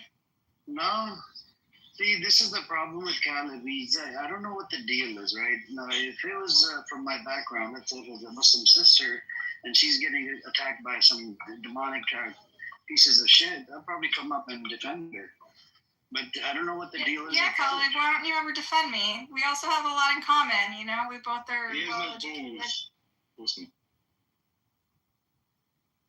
That's the part I don't get. Calvin is supposed to come up and defend, you know? Why don't you come up the mic and defend? Why didn't you defend her? It's okay. I'm a big girl. I can defend myself. Right, I guess. But how did it go? Did you talk to your Zionist buddies with a whole bunch of these people? Can you hear me? Yeah. Did I talk with my Zionist buddies? No, I mean with these people that believe in, whatever. I mean, they support. I met Shooky. I met the real Shooky today, and he was like, exceeded my expectations. He called me a whore in so many creative ways. I actually was like impressed. Someone asked him like, how does Buttercup know so much shit? And he goes, because she sucks so much dick that eventually information comes out. He's so good at it. He's like an insult to a comic dog. He was like, you told everything you said he was going to be in more. Yep, he's double or triple. He came in here one time. He started coming in here. I tried to bring him up. One time, somebody started doing some blasphemy shit in this room, right? And then I had to kick that guy down. Shuki came up suddenly. He started doing blasphemy. I kept on muting him. I'm like, I heard you're a pedophile. I heard you this. I triggered the shit. I kept on muting him. And then he left on his own. He realized that I can't fucking run my mouth in this room. And then since then, I haven't seen him. He told us he's in the Mossad and he killed like 70 people or something. Oh, yeah. He wants to find me then. Come and find me then, motherfucker. Come and find. That's what I'd say to him. So, you know what his solution is, right, Buttercup? He wants all Muslims killed. Yeah, he sounds like a psychopath. Yeah. I mean, a Mossad guy that like blabs about how he's in the Mossad is not stable. Like he's a big problem for everyone, you know. Yeah, even if they don't blab about it, and they're on Mossad in here, fucking come and find me, fuckers. Come. We got a prison for you.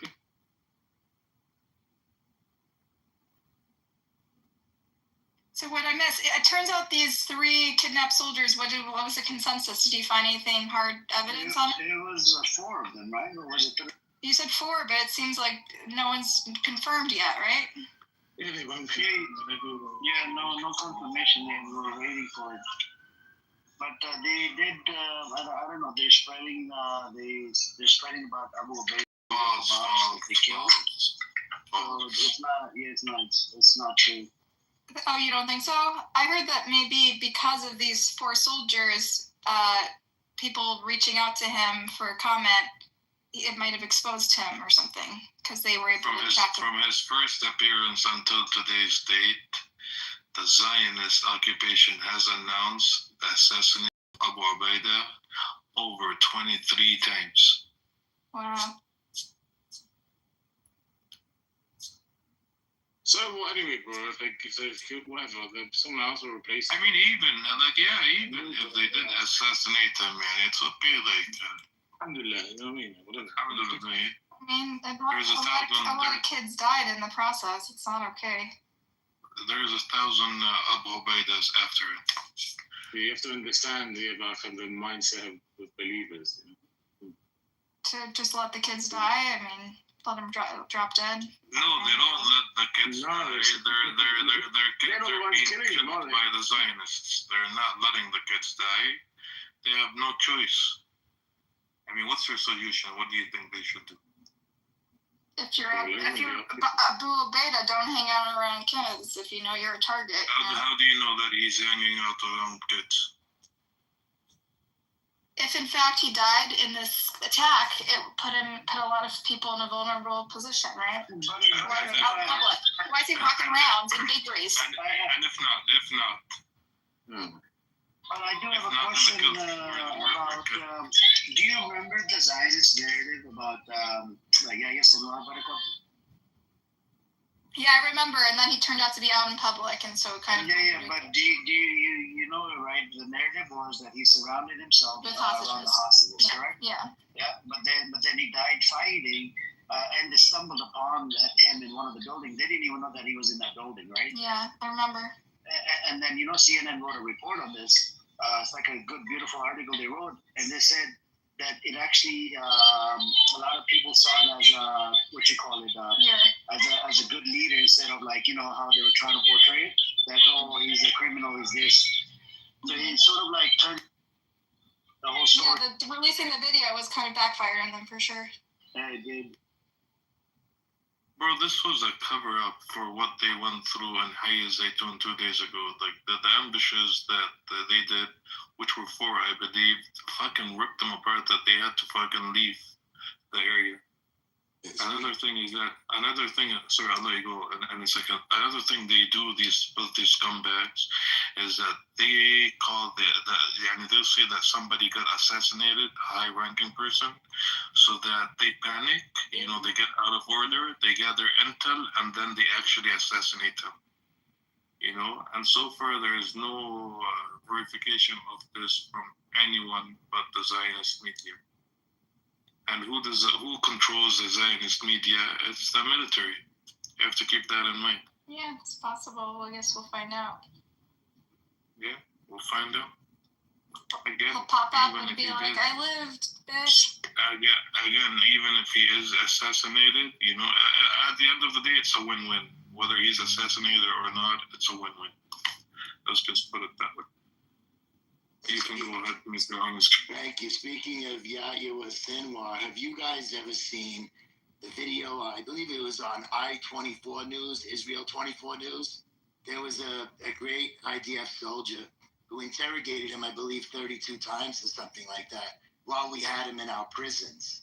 And Yahya Sinwar has so much hate in his heart that while he was being interrogated, he said he was going to get released from the prison and run what he did on October 7th. Did you guys ever see that interview? No, but I-24 is like the worst channel you guys have. It's a great channel. I love it. Yeah. My favorite channel. What channel? I-24. Oh, yeah, I see that channel. Honest, Joe, are you like this offline too? Like you're completely committed? Offline, I have to pretend to be normal all day. It drives me crazy, and then I come here and I get to be myself.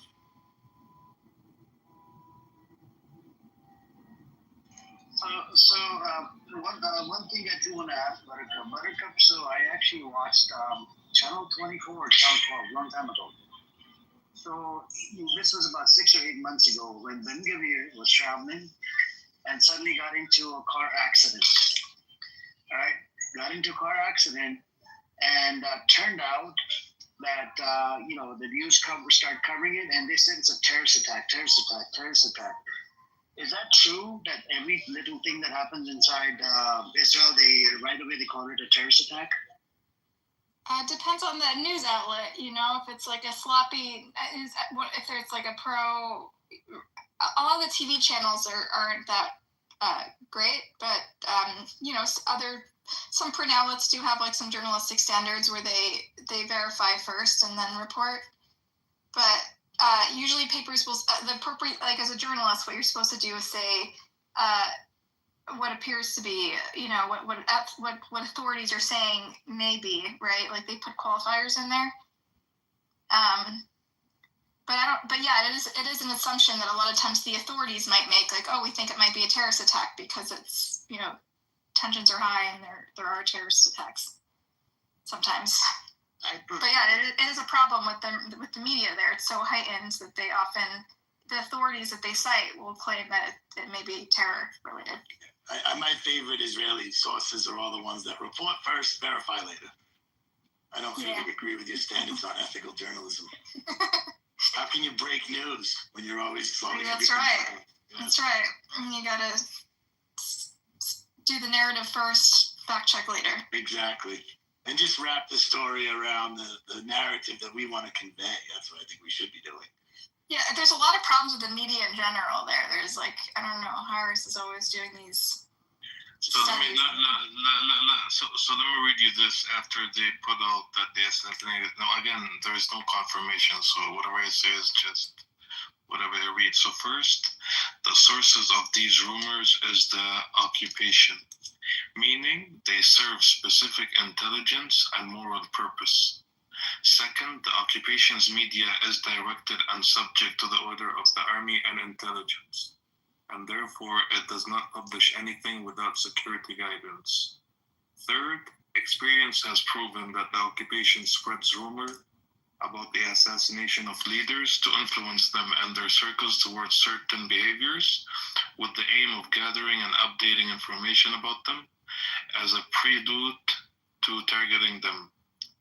Fourth, and this is not really relevant, but I'm going to say it anyways, we call on our people not to circulate the occupation's rumors, which are part of a psychological warfare aimed at destabilizing the internal front.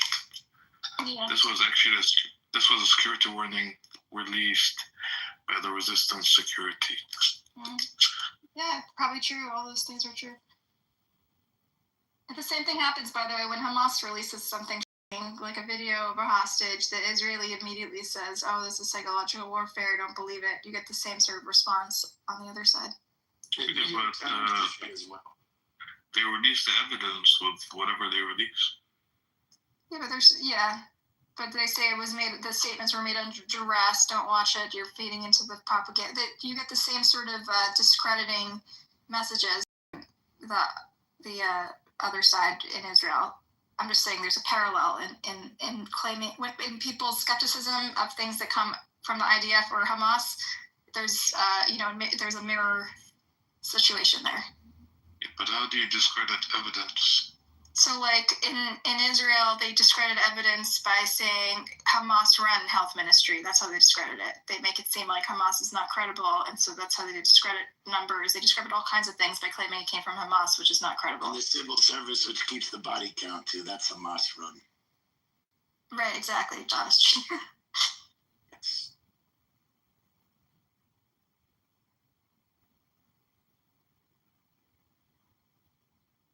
My point is that both sides are deploying the same sort of tactics to discredit information that comes from the other side, which is, but there's truth to it, right? Obviously, both sides have a motivation to leak information that serves their military goals. Sure.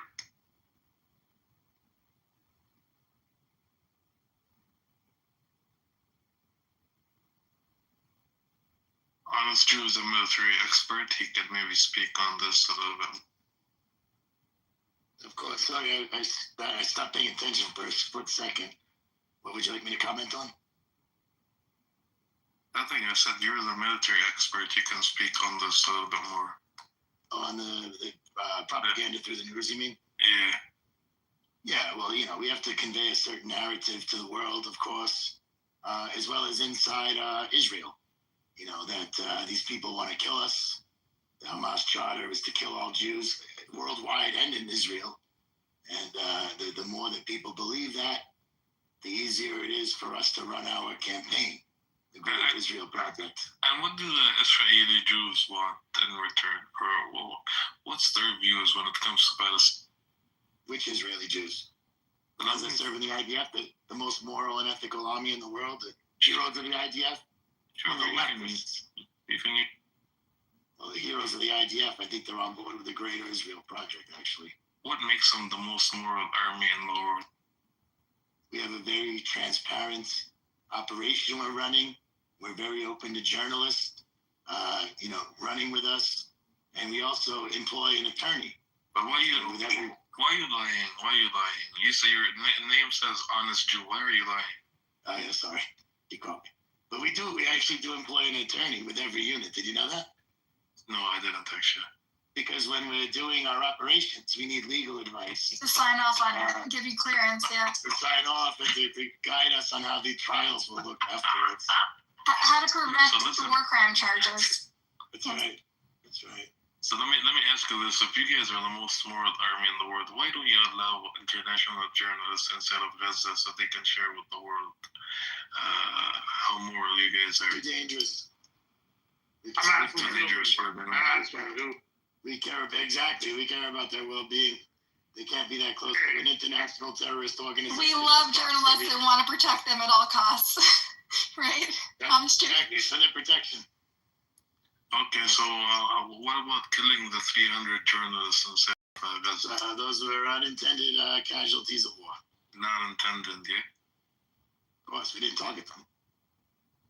We would never target anyone except a Hamas terrorist. What about the ones you burned in tents? There was a Hamas terrorist underneath. What? We have the data. You laugh, but we have the data. We will release the data during the tribunal. What do you mean? There's a command center under the tent. Exactly. Even better. Yes, the command. What about the hospital? Why do you keep bombing hospital? You got rid of all the hospitals. Command center, obviously. Command centers underneath, and they're storing weapons in the hospitals. Didn't you see that guy when he was bringing AK-47s out from behind the X-ray machines? What about schools? Schools. Same. Shelters. Hamas uses the schools as command centers. Shelters. Everything. They use everything as command centers. That's why when you look at Gaza, it's all been turned to rubble. Buildings. Don't you think if Hamas was operating in all these places that you guys bombed, then you guys would have a lot of losses from your end? I've had a lot of losses. Is 1,200 not enough for you on October 7th? Do you want me to answer that? No, please don't. I think it was 1,100 and some change on us, dude. It wasn't 1,200. But then, what do we do about the rest of the other ones that were killed? Because they changed the number, right? 14 to 1,100 and some change. We couldn't differentiate between the charged parties. So can we say those 200 that were genocided on 7th of October, the Palestinians? When you break those numbers down. So this is a new talking point from El Normo. El Normo was going around and saying that the 7th of October was genocide. El Normo needs mental health, bro. Like, what the fuck is he talking about? They intended to take all of Israel. Did he actually? Is he actually walking around saying that?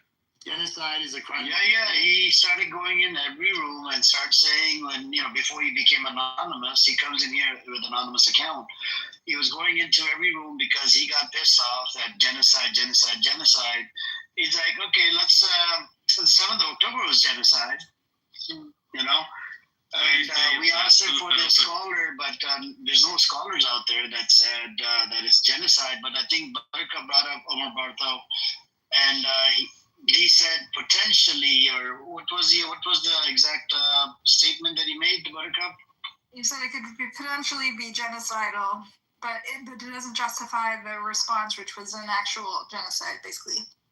So he's saying that a few thousand, or whatever the number was. Well, if the goal was it may have been genocidal, basically, but it's not. AK-47s against like 8-10 million people. Well, I don't know. I don't know what he's thinking, but people always ask him, well, wouldn't you say that is also an act? And so in response, he said that could be interpreted as genocidal, but that doesn't justify, obviously, the horrific response, disproportionate response. He said, I guess, genocidal because the intent to kill civilians, men, women, children, I don't really know. Have you met Devin? Have you met Devin? Yeah, I think so. He's like really annoying. He's not. He's mentally not okay in the head, but is he Jewish? I don't know. He was really in my room today, driving me nuts. He's gonna go to a jail. He did already, yeah. I have a question for Honest. Yes, I'm here. Honest Jew, I'm just curious. You're so good at this bit. I'm wondering if you like me have Zionists in your life that you love, because it sounds like you. Believe it or not, I don't know any Jews in real life. Really? Only from the app and from TV. That's where I get all my. You do such a good job. You sound like my mother. You sound like people I know. You're so authentic, Sonny. I'm flat. Yes, I used to be a goyim for 2 years on the app, and I actually debated El Normo and all the clubhouse Jews, and I really admired the tactics so much that I had to become one of them. I mean, that's why. And the New York accent, you just nail it. It's like perfect. Right, and I watch a lot of news with a lot of Jews, so I understand the tactics and the jujitsu. No pun intended. Jiu-jitsu. Yes, it is really a verbal jujitsu. I don't know if you know, I'm not saying that because of the word Jew. But if you know anything about Brazilian jiu-jitsu, it's all very, reactive, and someone does something and you counter it. You're always counting. Yeah, I get what you mean. Yeah, so this is Asbata jiu-jitsu. And I've really observed the people that I admire so much, and that I've become. Well, impressive. You should get an Oscar. Thank you. Appreciate it. I should put that on my PTO, in my bio. Clubhouse Oscar Award. Most authentic Jew.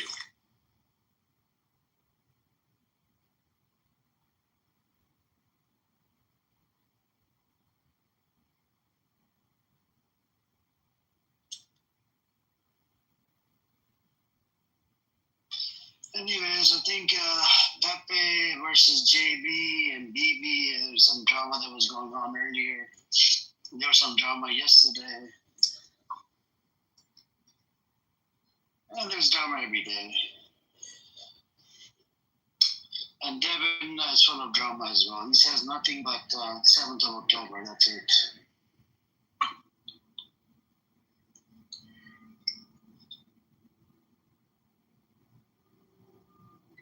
What did you say, Othello? Othello, what side are you? Are you on the Pepe side or JB side?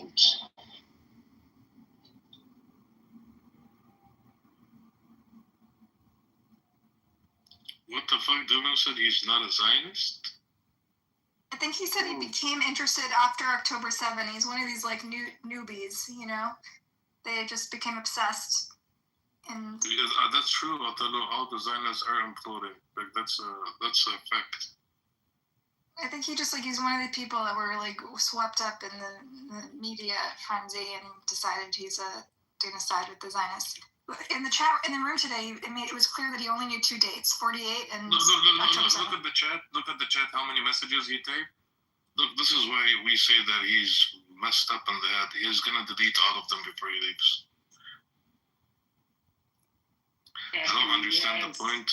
I just saw a video. Wallahi. What? I just saw a video. Listen to this. You've probably heard this now. الجندي الصهيوني عند دخوله لقطاع غزة هي 4 خيارات، إما أن يسقط قتيلا أو يقع أسيرا أو أن يصاب بإعاقة مستديمة أو أن يعود بمرض نفسي إلى الأبد.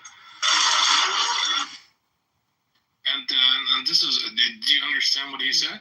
That's 4 options, motherfucker.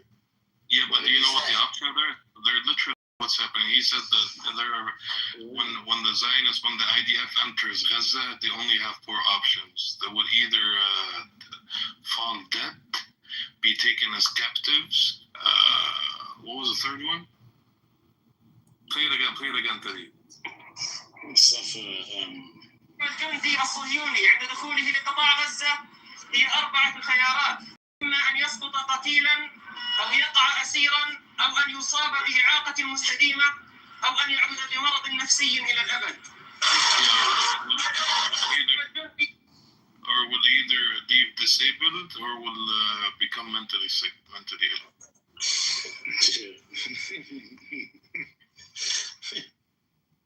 Bro, actually that was 2014.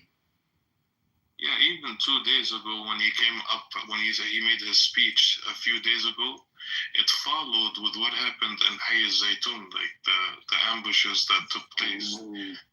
He was speaking on occupying Gaza city, and then this happened, the ambushes happened. Like, this is actually a big thing when it happens, because it tells you who really has control on the ground. Like, the last 2 years, these filthy scumbag son of a bitches, all they did was airstrikes and dropping bombs all over Gaza. The moment they started their ground invasion and started facing them face to face, they actually don't even report their losses. They don't even report what's happening to them inside of Gaza. Yeah.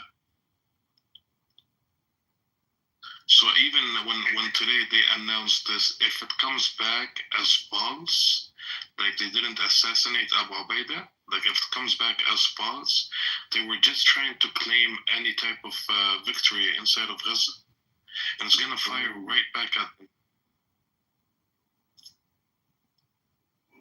Yeah, but those documents that I sent you basically just say everything you just said. Brother, they are cowards. These people are in the military, but they are cowards. Yeah, they're not real men. They're not well trained. They're not like.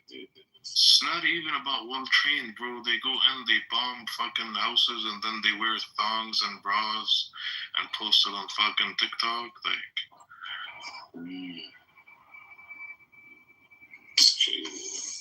they steal. You're transphobic. You just want to know you're sounding very. It wouldn't let me join. It wouldn't let me join the official. What did you say? What did you? I said you sound transphobic, mocking our heroes because they're cross-dressing. Yeah, I mean, what moral army does that, bro? They're showing their solidarity with the trans movement. It wouldn't let me join the Telegram group, so I had to download the app. So if they fucking please go. Which one? The ones I gave you? No, the official, like the official. It didn't show up for me, but one of the ones I gave you is actually for them. Yeah. So there's like a link on it to a website, and then it gives you all to all the telegrams, the backups, the Android app. Like you have to download and install it. Yeah. It wouldn't let me join. It wouldn't let me join telegrams in any location, so I had to download the app. Yeah, the ones I gave you, like, if you want confirmation, like, it's literally gonna go on there, you know.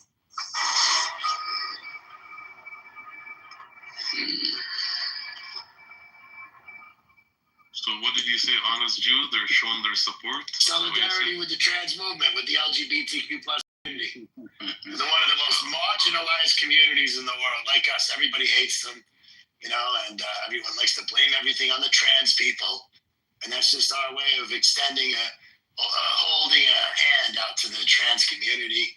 You know, we have the biggest gay pride parade in the world, which per capita is amazing because, you know, we're not that big of a country.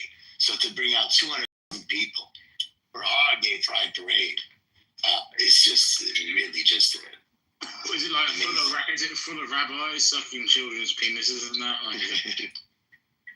haven't seen that at the parade yet.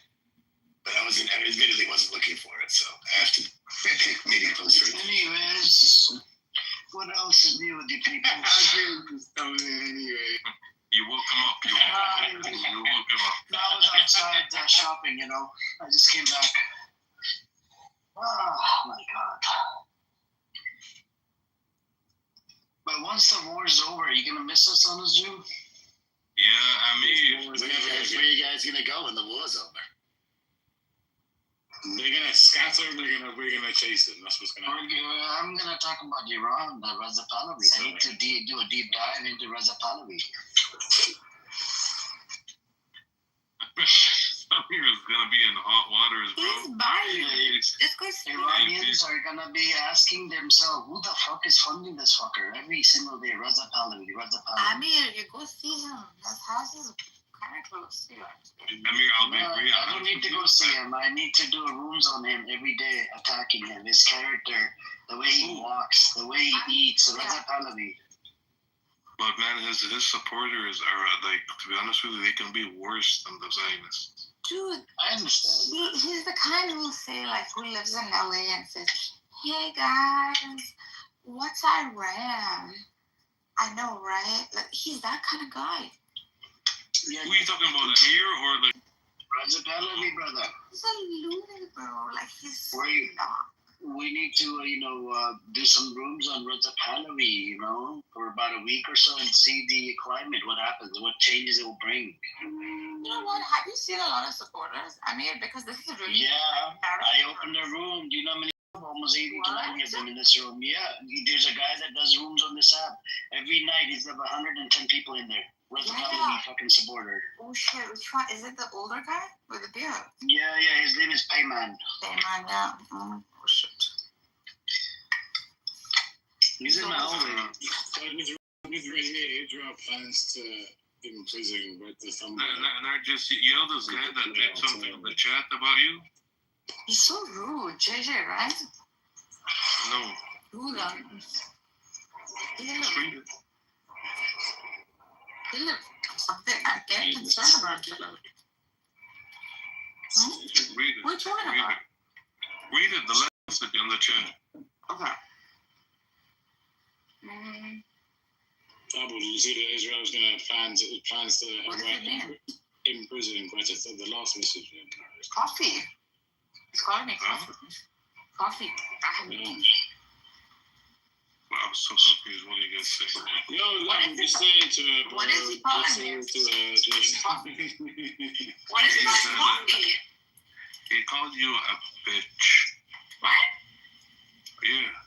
Oh, it's that freaking fool. Sultan is Sarah, man. Fuck off. Sarah, look like a big fucker.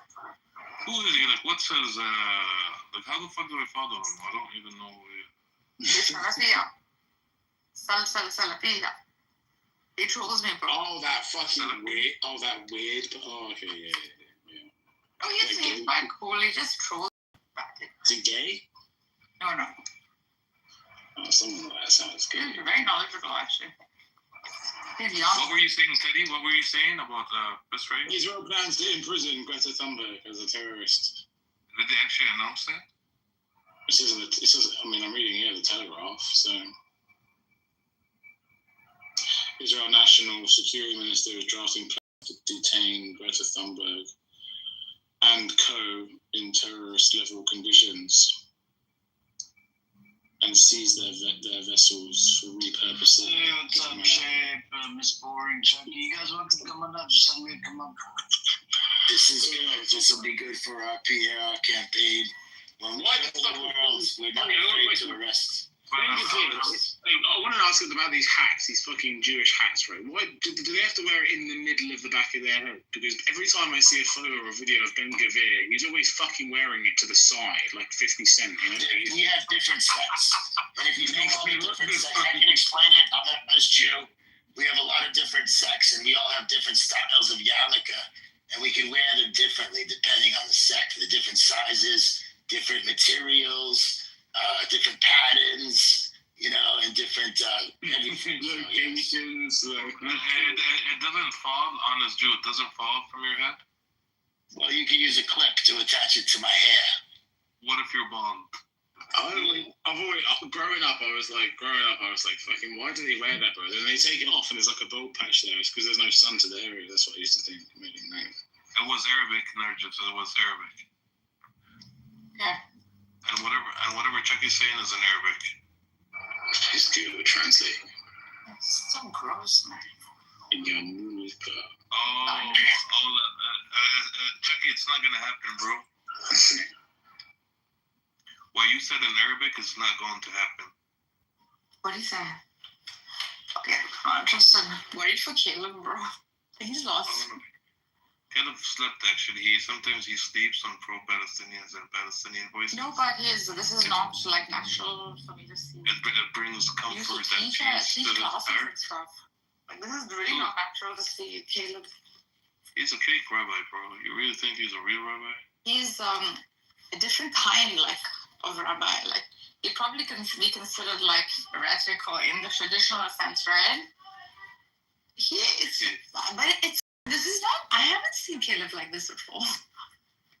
I even texted him. I mean, and I said, like, this is strange. Someone's losing it in the chat. He's losing. Yeah, this guy. I don't know what the fuck he's losing, bro. He's like trying to, like, oh my god. I know Chucky, but you know what to do, bro. There's a laughing that's really strange. Evan, bro, go take your pills and fall asleep or something. But why are you still here, man? How the hell does Chucky know Arabic? He doesn't. He uses ChatGPT to translate. What is he saying anyway? I don't know if he wants me to say it louder. He's essentially using Arabic.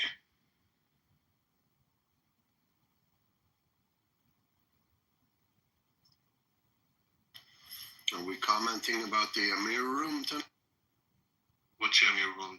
No, that John guy is recording it from here. Amir, what does it say? Amir is a terrorist, call the FBI. And it's only one person in that room. He's in that room and he's in this room.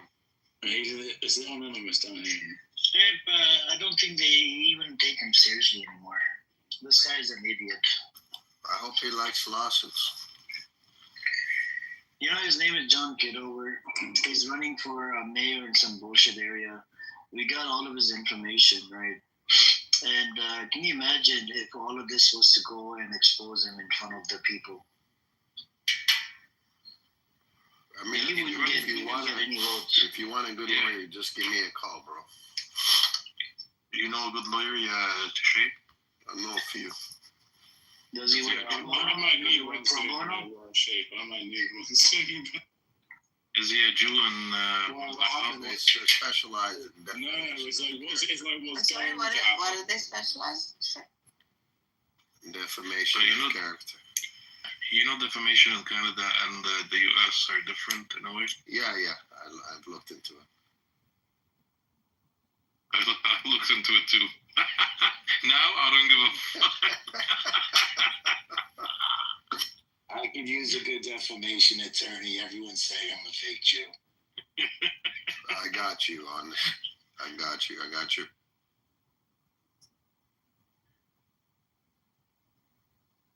Do they even do those Well, anymore? The defamation? You can even do I don't know if this is the proper term for it, but it's like cross-border lawsuits, you know? Yeah. It's not a big deal. It's all doable. Intercontinental. Like the Intercontinental WWF champion in the world. I, as Jew, we need consultation and we need to start holding trials for Zionist criminals. I know. I'm worried they're gonna get me. We need legal advice from your friends in the business. That's right. There might be some interesting anti-Zionist Jews in this field. I got a question about the app. Do they let you kick people out who are anonymous? No. Oh, really? هذا جهاز تحت عم بيسجل وحطه على يوتيوب. بس ما عنده حدا يعني. حرام. Bro, like mentally fucked up. Sorry to say that, yeah. So how hard is it, or how easy is it to assemble a team of legal scholars to start holding trials? No problem. Scholars? I mean, legal people who are, in the legal profession. Yeah, بدك واحد, if you need somebody سياسي. You don't need that many. Why you want to join a lot of things? So what is that called? Many people file a lawsuit.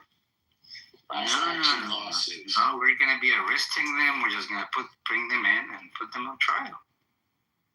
Can we bring them in and put them on is that an option? Well,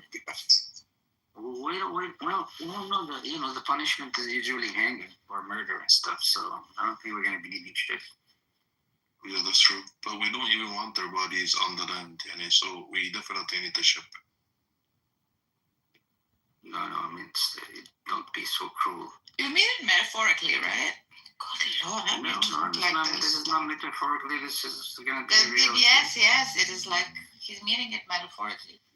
Lord, you guys. Maybe holding trials like, they tried the Nazis in Germany. Same kind of idea. Of course.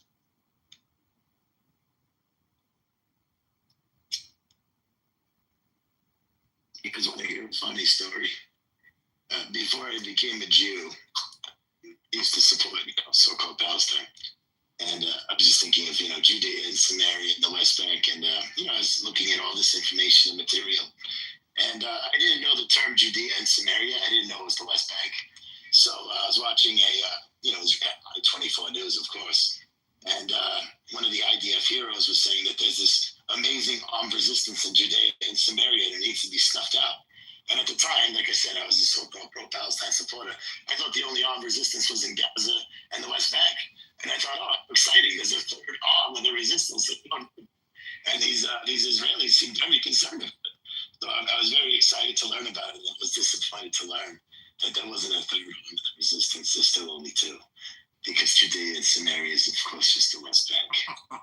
One of the most disappointing days of my life when I used to be a lost soul supporting so-called pro-Palestine. Is that really one of the most disappointing days of your life? Oh, yes. Very, very disappointing. Yeah. That's like when I found out the WWF wasn't real. It's on the same level. What year was that? Too late to admit. 92 maybe. 92.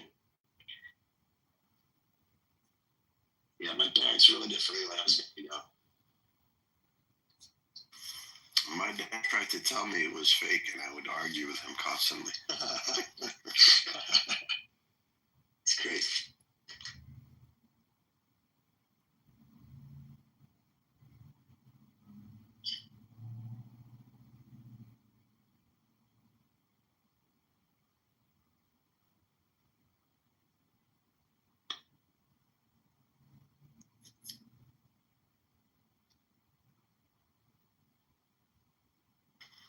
Amir, who's running the room that's on your name right now? So that's John Kitover, the same guy that likes to go around record rooms. He's a low life, you know. He's in the audience right now with the anonymous account. Is it? So it's a normal thing for these people. They got nothing else to do. Is he actually running the Congress? And by the way, Shapeshifter, do you know how Pepe and these people got into fight? It was because of John Kitover. Got to what? Got into a fight. You know Pepe, the guy Pepe on the side? Yeah. Pepe versus, you know, Roger Mayhem, right? Okay. Yeah. They got into a fight because of John Kitover's campaign. Because Roger Mayhem from Healthy Debates was promoting the idea to fund this fucker's campaign, this ass wipes campaign. And Pepe said it's skeptical, this guy's shady, this and that, I'm not going to do it. And then they started arguing. Roger Mayhem kicked him out of the room. That's when Pepe started opening up rooms on that idiot. And some of his nemesis, Roger Mayhem's nemesis, started coming into the room and they doxed him. Doxed his picture and everything. And then JB jumped in. JB came out of the closet after 7th of October. Right? He's a Zionist and he's Jewish or whatever. Nobody knew that he was Jewish. Right? And then JB started taking Roger Mayhem's side, opened up a room, bullshit. Abnormal started siding with him. And then Pepe opened another room, and Abnormal went into their room, and Abnormal got called out really badly, and a whole bunch of other people got called out, and they got doxxed. You see what I'm saying? How do you know? Because what you call it? Because you know Royal, right? Yeah. We have one of the moderators. She's into drama, and then we have Shuki down in the audience. You know, he keeps an eye out. What's going on? What's popping right now? I bumped into the other Shuki. This is a Brokali Shuki. The other Shuki is a fucker. It's a fucking bitch Shuki. Yeah, he wished my family would die again earlier today. You know, I made a joke about his prostate. I said that it sounds like he's always holding in a pee when he speaks, because he speaks so harsh. And it landed differently than my other jokes, and then I kind of felt bad because I think he might have taken his prostate out or something. You actually felt bad for Shuki while you were in the room today? You sound like he's got his mouth with his dad's dick while he's talking. Are you serious? No, but what if the guy has prostate cancer? And who gives a shit? He can have prostate in his fucking throat too. A slow and painful death. Who gives a shit? He's a low-life scumbag. I think he's a waste of fucking oxygen. You shouldn't be alive. Yeah, I sense something, you know. I have a sixth sense about things. I sense that I touched the nerve. So you think his prostate is whatever, is cancerous? I mean, look, most men develop it, and you know he's on the later years of life, so I mean, if you guys talk to him, just be mindful of his prostate. Really? Yeah, okay. I'll be very gentle on him next time I talk to him. I thought you were going to say you'll be gentle on his prostate next time you talk to him. Tickle. That's what I said. Tickle, man. Those people are fucking, you talking about animals? That's an animal. That's a fucking animal. I'm Jad Hayawan, he's really bad. Real life scumbag. Just like a scumbag. Like a real, that's when you open the dictionary, you look scumbag, you see his fucking picture. You know, he has his kids around him when he speaks. Like, you can hear them. They're just listening to, the filthy things he says. It's really bad. Do we know info behind? I do, but I don't use my powers for evil. Justice, motherfucker. Loan me the powers you have of evil. I'll take it. No. I don't use my powers for evil. Yeah, me neither. Justice. But I want to have enough evil, saved away. So did they really take the prime minister of these Houthi people? Yeah. Yeah, they killed him 4 days ago. Yeah? Yeah. Halas confirmed? You're talking about Abdul Malik al-Houthi? No, not Abdul Malik. The prime minister who was, I don't know, the administrative prime minister, not the big guy. Ahmed, right? I can't remember his name.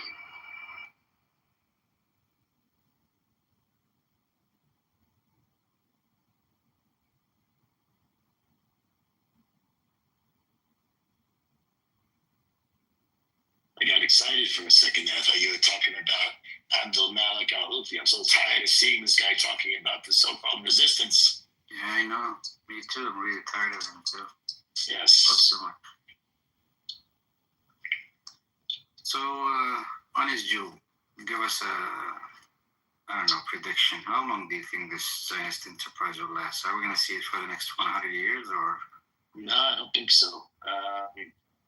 I've been watching a lot of movies about the Nazis recently. Mm. And, I'm seeing some parallels. Most notably, when Hitler was, started waging the war on two fronts, and a lot of his advisors told him not to, such as Goebbels.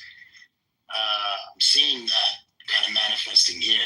That our most moral and ethical army in the world, I think, was overextending itself. And in the short term, it looks like it's doing fine. We took Syria. We decapitated Hezbollah, and of course, we're winning in Gaza and the West Bank.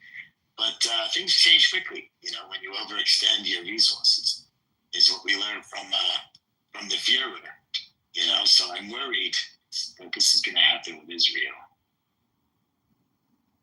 And of course, Netanyahu has a little bit of a, everyone talks about it all the time, that he has to keep this war going to stay out of prison, right?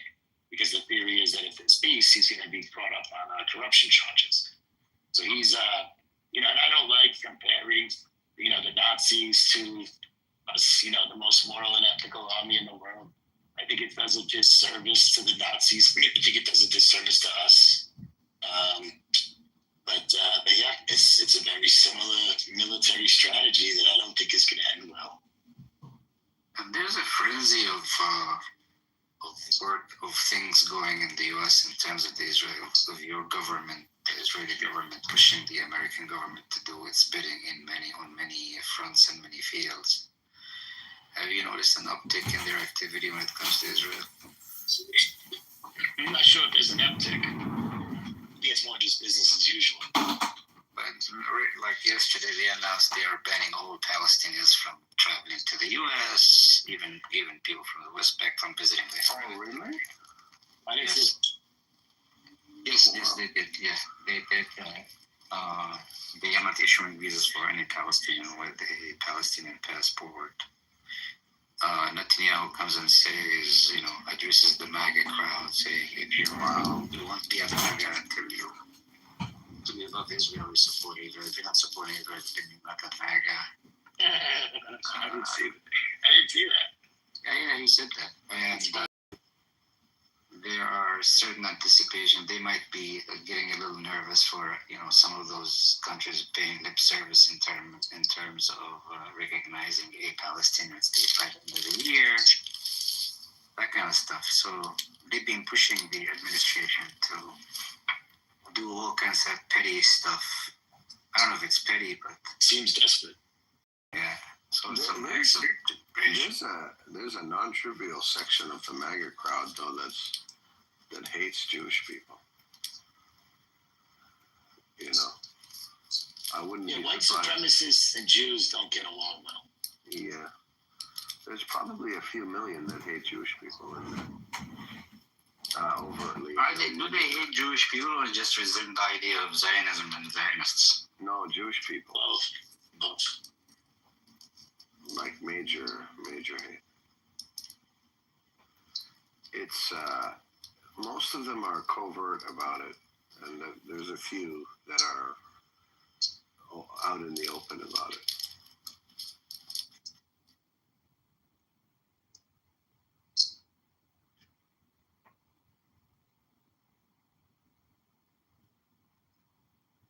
Bro, what the hell were you guys talking about?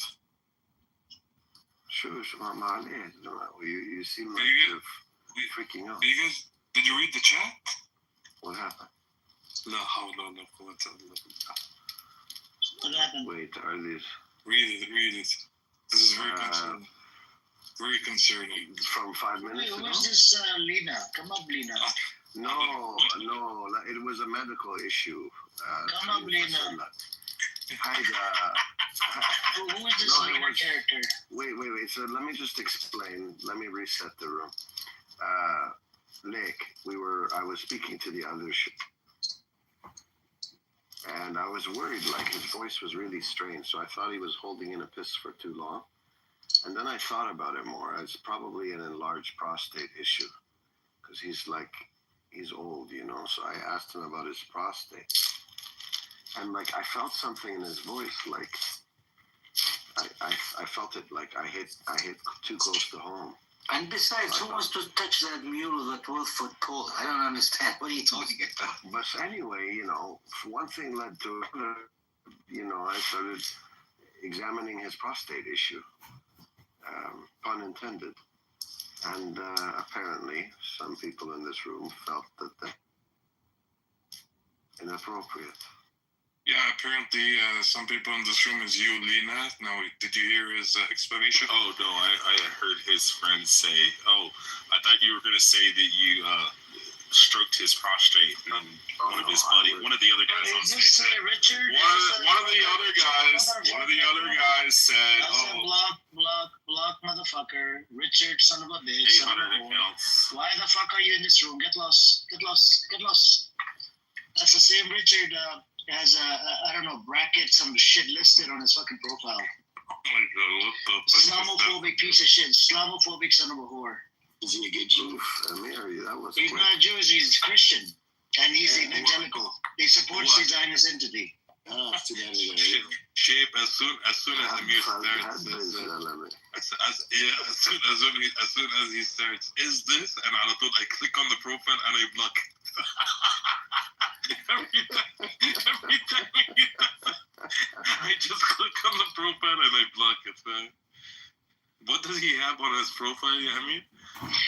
No, it's not about the profile. So this guy is such a Islamophobic piece of shit from our Dawa rooms, right? We actually blocked his profile. We got him clipped multiple times. He keeps popping up here. Now the Zionists are because he apparently he doxed Roger Mayhem, and the Jews on this app, the Jewish folks, they're very strong, and they do a collective fucking dox. Not dox. I mean like a suspension. They'll mass report your account and it's done. Yeah. So they clipped his account. This is his 100th account. I blocked his other account early in the morning. I found out he's got a new account. I blocked him. Now this is another account that he came up with. His name is Richard, by the way. Yeah. Oh my god. And he's such a Islamophobic piece of shit. He'll say the disgusting, wildest shit about Islam. You know, Pepe actually today was running a room about Clubhouse and mass reporting culture thing or whatever. Oh, yeah. Yep. You saw it? Yep. I actually think that dude is the worst person on Clubhouse. Pepe? Yeah. Of all the people I've met, he's 100% the worst. Shep, I think Pepe is a little bit better than JB. No, JP's. In my opinion, because I know JB for a while. I know Roger Mann for a while. Roger Mann is a disgusting scumbag. Roger Mayhem is just a caricature. JB is just, just doing his thing. But Pepe is, I didn't think these people still existed. People like that. The difference between JB and Pepe is that Pepe knows a little bit and JB doesn't know anything. Exactly true, yes. Thank you. Any issue with it. He was worried yesterday that I was streaming his room. He sent me several messages. Angel? Okay, no, I mean, I know I spend a lot of time on here, but like, I'm not. Who are you talking about, JB? JB was worried. هم عندهم الجحش اللي تحت هذا شغال هذا الكل. He's worried about you. شو عارف؟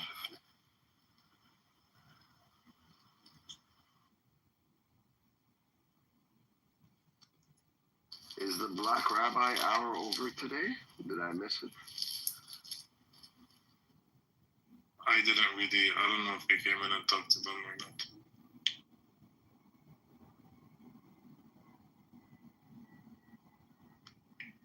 I think he might have jumped off the wall. You know who I miss, like, legitimately? Ariella. Oh my God. No, legitimately.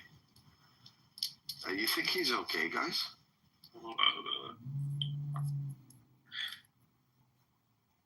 Certainly hope so. He's a good Jew.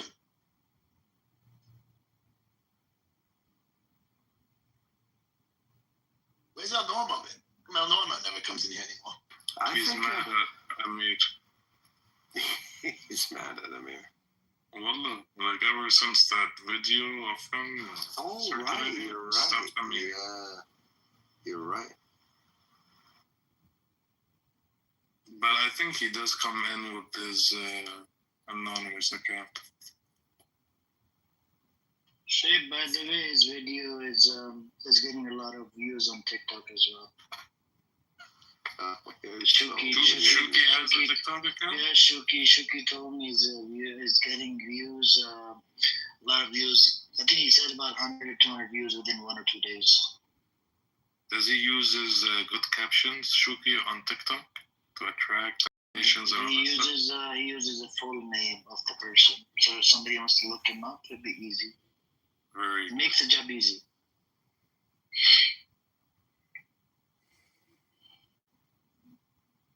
All I asked this idiot was come up and apologize, right, for giving me a threat to FBI and all that.